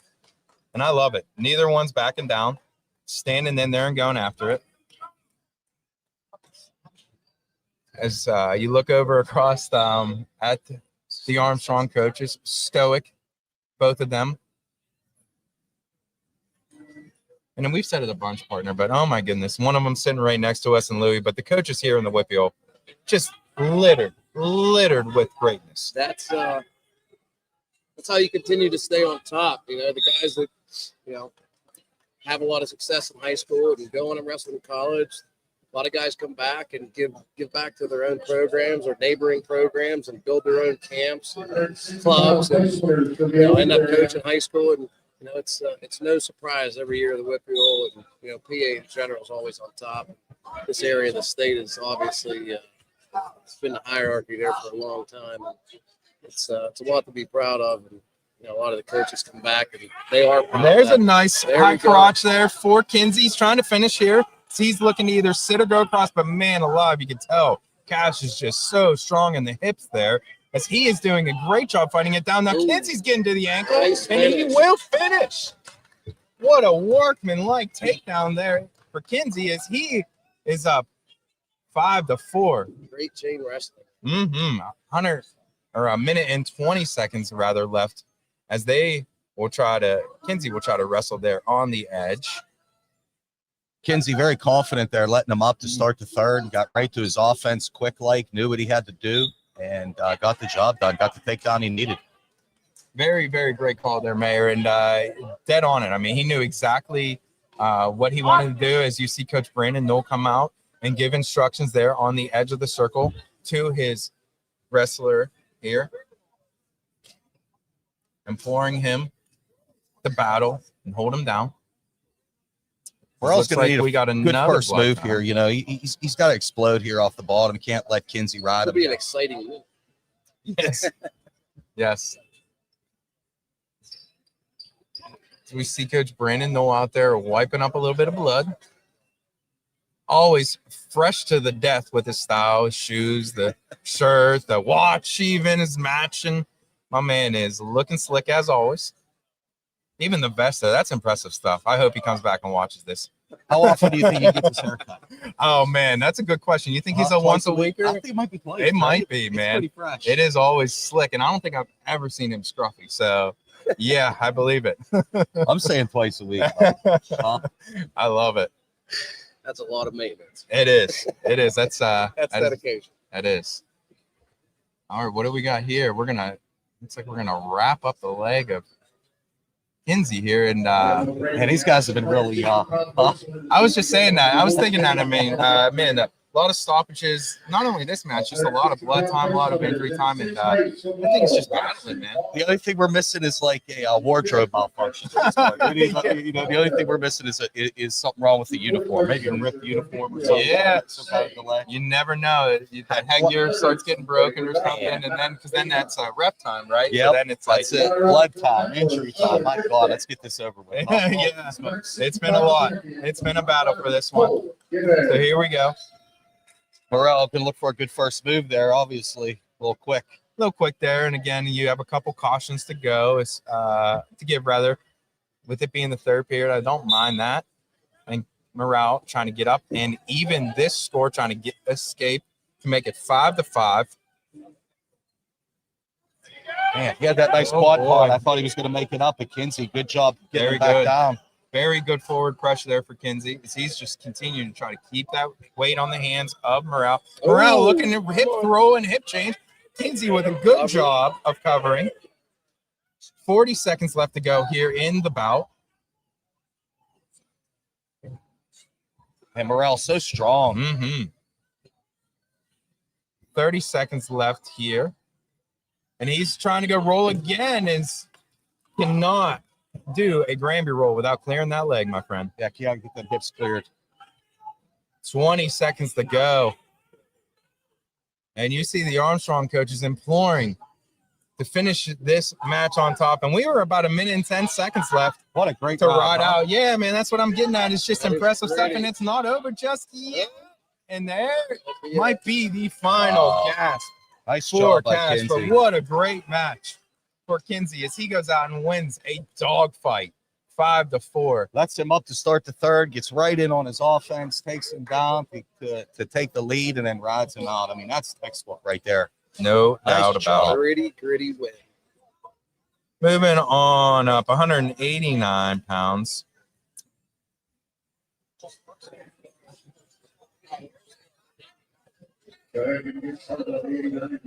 So we have Musabek Sabirkov.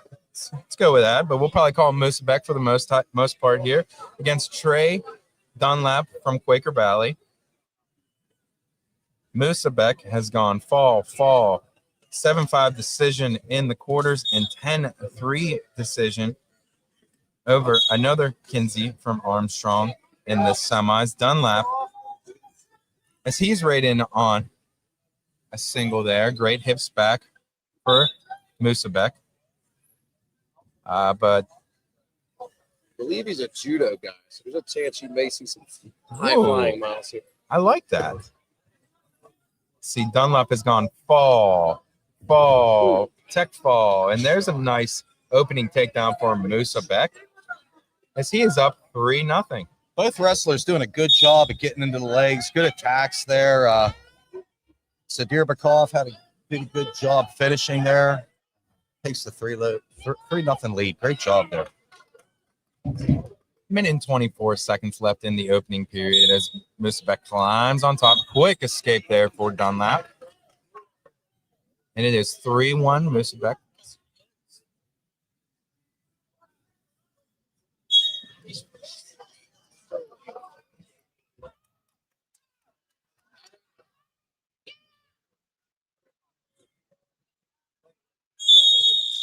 Gets a little trap there. Now he gets it back out, gives a push to get a fresh start. Is Musabek there? Dunlap goes back to center. Dunlap, nice shiner on that right eye, as he has definitely used his head as some defense there as part of the head and hands defense, of course. In wrestling, we are not made to look pretty. There's no doubt about that. A nice go behind there. As he's going to try to score another takedown. Bends over. Oh, my. I love that. He is slick as can be. Thought he was going to try to bring him back towards the center a little bit. Yeah, But, yeah. Thought he could get it done on the edge. And he's just he's moving through each little position there pretty well, man. It's impressive stuff. Again, a lower seed. Both these guys are lower seeds making the final. Dunlap out of the 4th seed position. Musabek out of the 6th seeded position.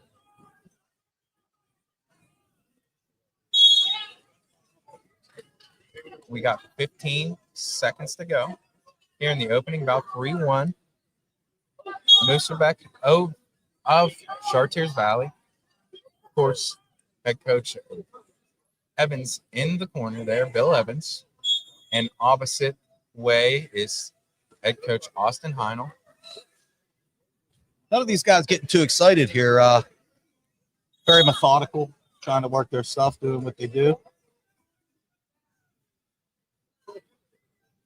And See how these guys work on you might top. have called it there, coach, a little headgear Mayor, a little headgear malfunction where you talked it into existence there. It's a short break, but nonetheless, we got one of them, so we can scratch that off the bingo There card, you if you go. will.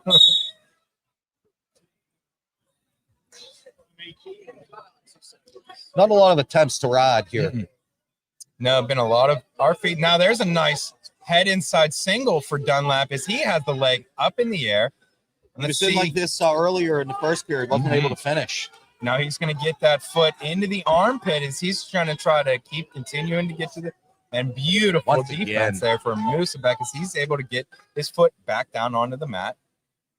Well, that might be a determining factor in this match, not being able to finish his singles. And he's in deep twice there as Dunlap. And again, like you said, just not able to come out with points. You know, we talk about how wrestling has evolved, you know, and over the years when you were up like that, you're pretty much dead to rights. Man, the defense from that position has really gotten better over the years. I think that might be like my biggest takeaway of today is the defense of the shop defense of these guys is just, man, you got to have 2 or 3 ways to finish because it's like you got to go to the next one. He defends that, then the next finish, he defends that. I mean, Louis, the game has just changed so much, buddy. It has. It constantly evolves, and I preach it all the time to be a great coach in this sport, and I think that's why Whippy excels. You got to remain a student, and we're constantly learning. You know, our coaching staff, you know, guys coming back from college, showing us different stuff that's new, and you know, we'll review different techniques on a daily, weekly basis. Sonny and myself bounce things off each other every single day. On Looks like we got a locked hands penalty here. And, the sport has evolved for the best, and you know, it's even shown at the next level and beyond. So it makes it great. No doubt. And as we see a lock hands call. That was grabbing the headgear. Oh, grabbing the headgear, rather. Call there. I was wondering what the penalty point was. Is it wasn't in a locked hands position we normally see? That was grabbing the headgear. That makes a lot more sense. As it is now 4-2 Musabek, because he's in on a shot, looking to go waterfall position, trying to get that foot deep into the armpit, trying to pull that knee down. Again, great defense here for Dunlap. And that's how the second period will end. It is 4-2. Musabek here at 189 pounds, 1 period to go. Dunlap's inability to finish has really been the factor here.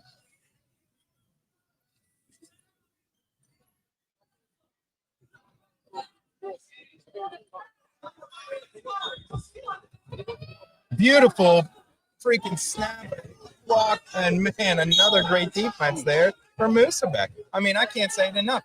3 times he's been so deep, has been Dunlap, and not been able to finish. And you could tell a little bit of frustration is I would be frustrated, man, getting in deep and not being able to finish. Is Dunlap trying to figure out what is it going to take? Again, this match is far from over. Oh, here we go. What are we talking about?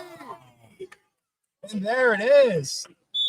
And he's looking to finish this match as Musabek, and there it is. Just like that. With a big throw to finish the match. Man, oh man. We just called. You just called that, Lou. And I'll tell you what. Great job. There it was. Beat He's the a back. killer. And again, I think it's a great way to put it. A killer. Great win there for Musabek Serboikov. 189-pound champion. I can't say enough about Exciting ending. man, just Dangerous. the whole match, right? I mean, no, he got the throw for what he's looking for, maybe all the way down, but he wrestled a great match the entire time. That was awesome. You know, never got too excited, never got too flashy, just waiting for his opportunity and capitalized, huh? Mm-hmm. And now we see one of the studs here for Laurel. As Laurel, of course, had a great football team this year. I want to say Mr. Carlson on the football team for Laurel. You know that? I believe so. I think so. I I want believe to so. say he was the quarterback. I could be wrong. Could be very wrong on that, but that's what my brain is telling me. So we got Carlson from Laurel and Bradshaw from Armstrong. Another Great match. Armstrong here. And Carlson has gone fall to get to the finals. Bradshaw has gone tech fall. 11-4 decision, 14-3. Major decision, of course. in that major decision in the semis, he defeated Noah Leahy, a guy that has been red hot coming into this tournament, winning 2 of the last tournaments he has entered. So 2 premier guys here at 215 pounds.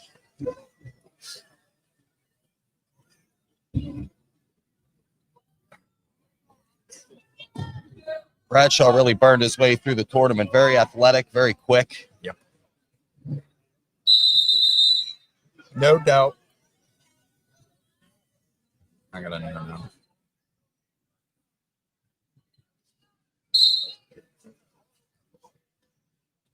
Really handled Leahy from best center in the semis. Leahy's a really quality kid. He's been around a while.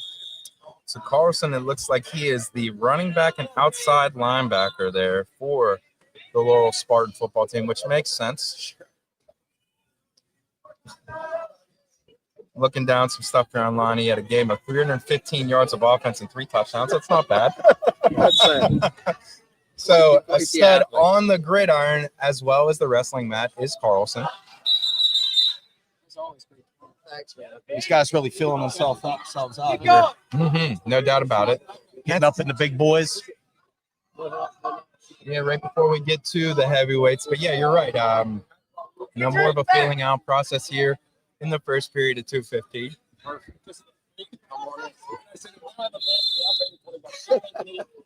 We're good, man. We're good. Come back. We'd love to have you guys. It's awesome. Absolutely. Take care of yourself. All right. We got 8 seconds left here in the opening frame at 215 pounds. And we are winding down here at the Burgettstown Invitational. Not a lot of action in that first period. No. I am D Hall on your play-by-play. With me is the mayor of Burgettstown, Mr. Luke Snatchko. And of course, we have Louis Vigilati, the assistant coach and brother of head coach of the Burgettstown Blue Devils, hanging out with me. That's here how everybody watching knows him. finals. That's how everybody knows Lou Vigilati, the brother of Joe Vigilati. I don't know about all that. I might get in trouble with him, but it being that we had Joey on earlier, of course we have Louis on now. 2 of my favorites to talk to every single time I see them out at tournaments. And again, 2 guys that they do it the right way, man. They're for the kids first, and that is it. And I've had many conversations with these guys about some of their, not even let's call superstars. I know that you have a guy on your team that kind of just started wrestling, a tough, hard-nosed kid.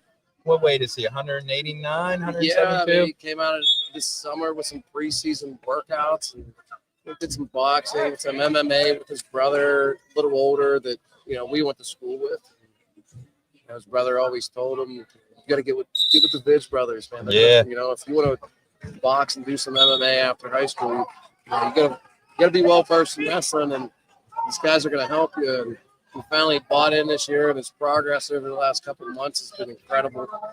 Super powerful kid. We're gonna do some freestyle and Greco over the summer, and he's fully bought in. And those hard-nosed kids are. That's what makes it fun, because they are fully bought in to get better, and day in, day out, those guys, they kind of set the example with the other leaders on the team. They kind of know no other way, so they're full send every single day, and it brings a great environment to the room, and they're setting an example as well. For sure. And looks like we are 16 seconds left here in the second period at 215 pounds. Carlson, good hard ride here. Yeah, there's no doubt. He's really had an opportunity to have Bradshaw flat here. Hasn't really worked anything on top. We probably need to get out to the side a little bit, maybe work a bar or a half here. Once again, he gets him flat. 10 seconds to go here in the second. 0-0 match.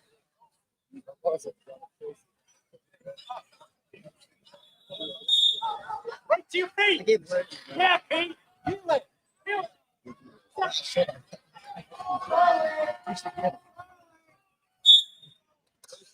Starts the third, he lets him up. We're going to go right to our feet as Carlson goes down, and he will get the free escape there. As Bradshaw says, let's just go on our feet. I'm going to try to get a takedown here. Again, going into the final here, Carlson went fall, and fall. Bradshaw won tech fall, 11-4 decision and 14-3 major decision over a very hot Noah Leahy. Minute and 40 seconds left. It's shaping up to be a one exchange match. And to the credit of all these wrestlers, we have not seen really any of that here tonight in the finals. A lot of action.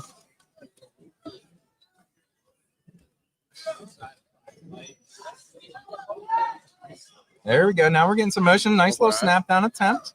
Carlson really just keeping good position, staying towards the center of the mat. Doesn't want to do anything stupid. He has the lead here. Bradshaw really. We are halfway through the third. Minute left in this bout. As Bradshaw is trying to pick up his offense, trying to find a leg here. Carlson, great stance. He's doing what it takes to get the victory here.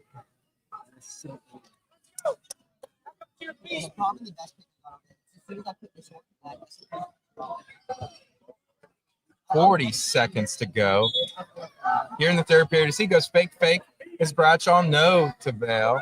Another, and dumped him on his head. What defense there is Carlson? Is Carlson trying to fight this off? And Wow. oh, and there he calls a 3-point takedown there for Bradshaw, as it is 3-1 with 16 seconds left.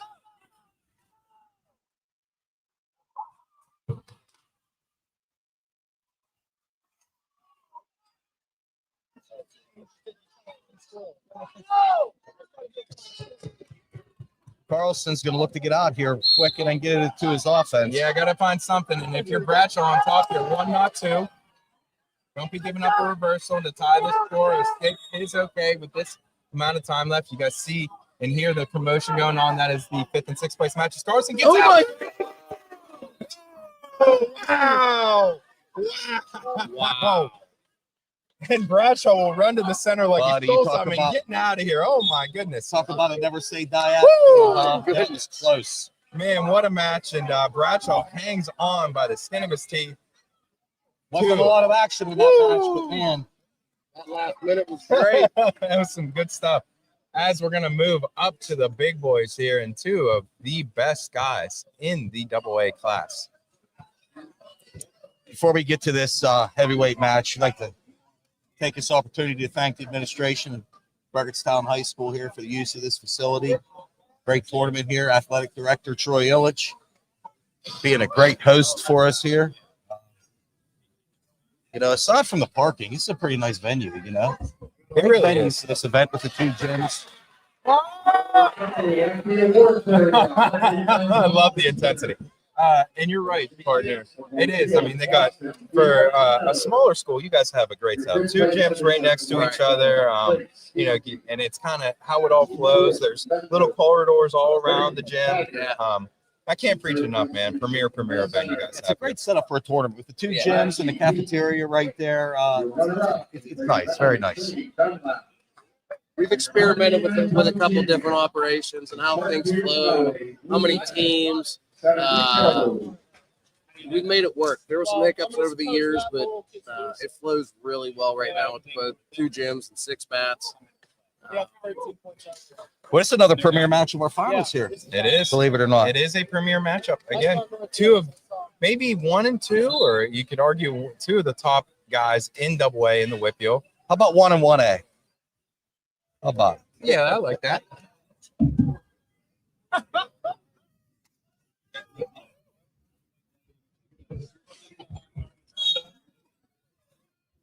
As both these guys are wrestling really well. Wilson coming off a championship in the MAC tournament, defeating Cam Dana in the finals. Cam Dana is certainly one of those hammers out there in the Whitfield and AAA. And of course, my man from West Green went out and placed at the Powerade tournament last week.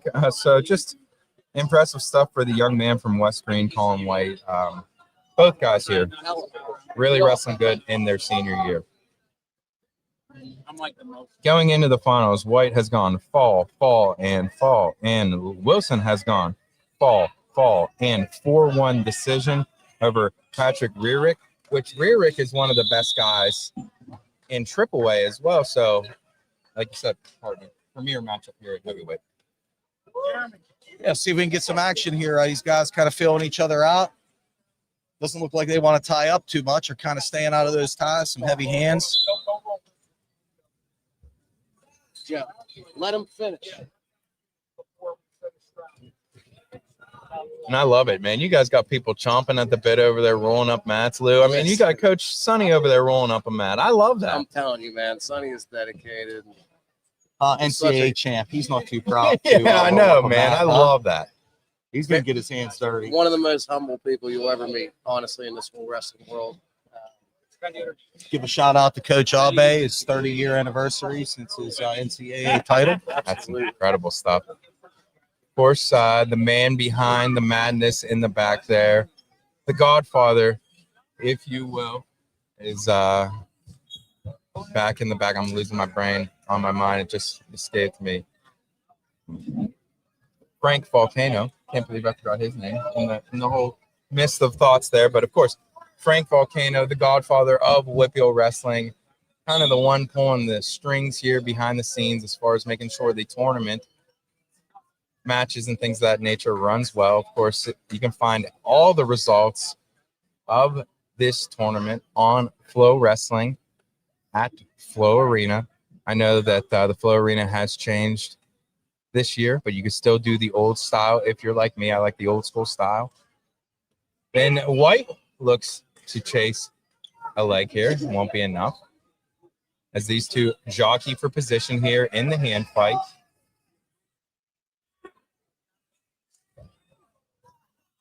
You know, of all the ways that wrestling's changed, you know, the way that it's embraced the digital age here, you know, with Flow Wrestling and track wrestling and these, I mean, if you would have told me that there would be a wrestling tournament without an announcer announcing the matches and who was on deck, I'd say you were crazy. But seems to run smoothly for sure. Yeah, no doubt about it. It is a different world here in 2026, and it's just awesome that we can do stuff like this. I mean, Louis, when you were growing up, and even when I was growing up, I graduated in 2011, there was no video to be able to watch any matches. Unless your grandma or mom had a camcorder in the corner of the gym, you weren't seeing yourself wrestle. No, you were tied to WJPA if you're lucky, and in bigger tournaments, but you weren't there. You were probably going to miss it.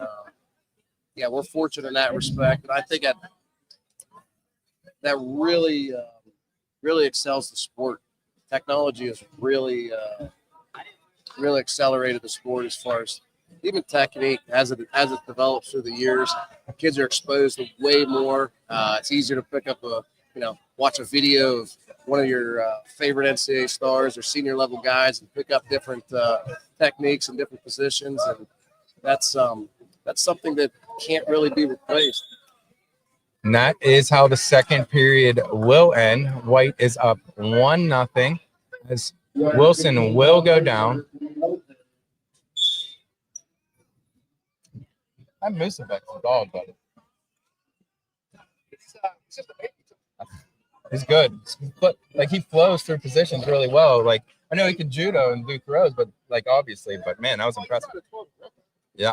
Of course, as you guys can kind of tell behind me, but I have Mr. Evans on my shoulder. We're talking about no, we're on the opposite way, but you can hear me. You can probably hear you, but yeah, we're talking about Musa Beck, the 189-pounder, just so impressive there for Star Valley.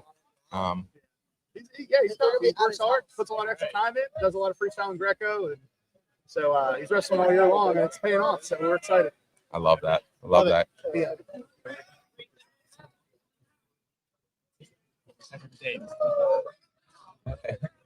Louis said the same thing. These two guys really full. We're talking about really, just like trying to fill each other out. I don't know why Quaker Valley boy went to upper body there. Honestly, it is what it is. But you don't want to go for body. Nah, judo throw, just too much. Right, yeah. exactly. But Hey guys, thanks for doing this. Take Hey, care. always tournament. Very good to see you, Coach Evans. Appreciate it. No, it's All right. it's Yeah. horrible. All of you Winding guys- down the third period here. Let's 45 see. seconds left to go. 1-1. You know what? Fan. You guys- And we're either going to get a little takedown action here, or it is looking like a possible overtime, as Wilson is doing a good job just keeping the forward pressure. Wilson's really been working here. I think we're going to see him taking a shot here. Nice little bump there for Everybody like the heavyweight from West Green and White. Oh, and there's snapping. Look for a shot. Another one. Oh, he's in. He's got it. There. Great defense. Nice. Not enough. Beautiful takedown for White as he scores it with just 13 seconds left. Workman like he was trying to get to that angle the whole match. Got Wilson a little bit unbalanced off his feet and was able to capitalize and get the takedown. This guy's battled for 6 minutes. Man, really picked his spot nice. Got the takedown when it counted. Yeah, man, in a heavyweight match, you get a takedown. That's like scoring 2 touchdowns. You know what I mean? I always say that that single point is big in heavyweight wrestling, and that will be it. Do it. Mr.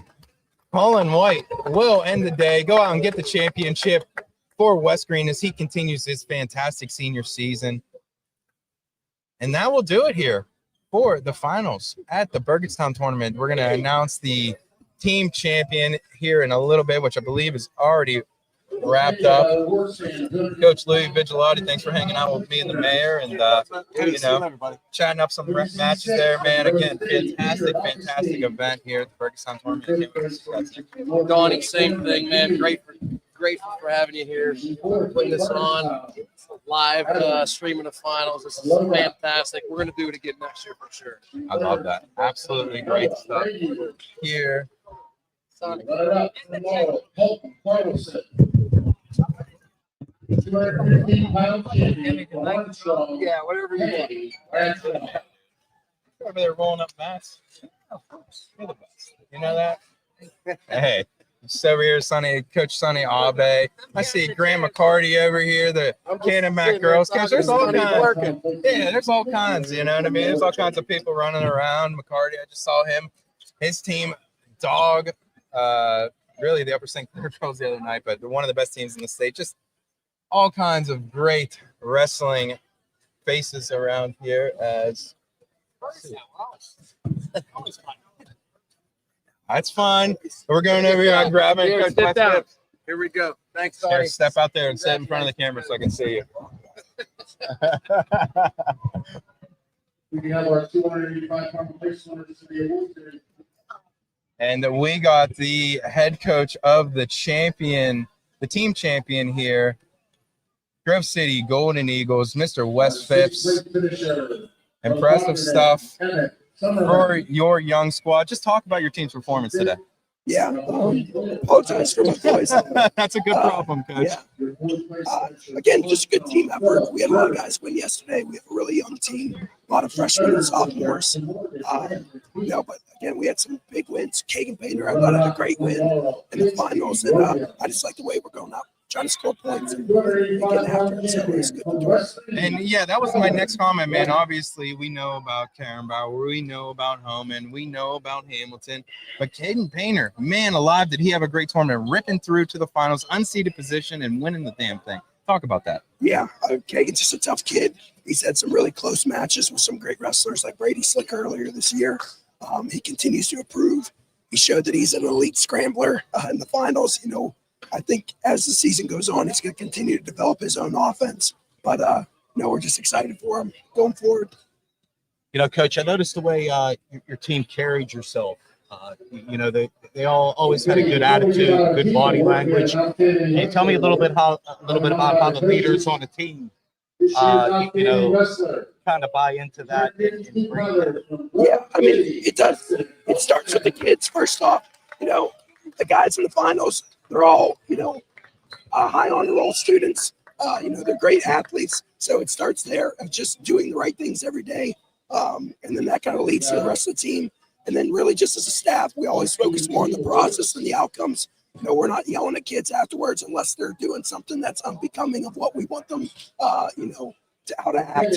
But we talk to them afterwards, and we just are going to go fix it. So whenever you have that, we have really good fans and parents that are supportive of us, coach.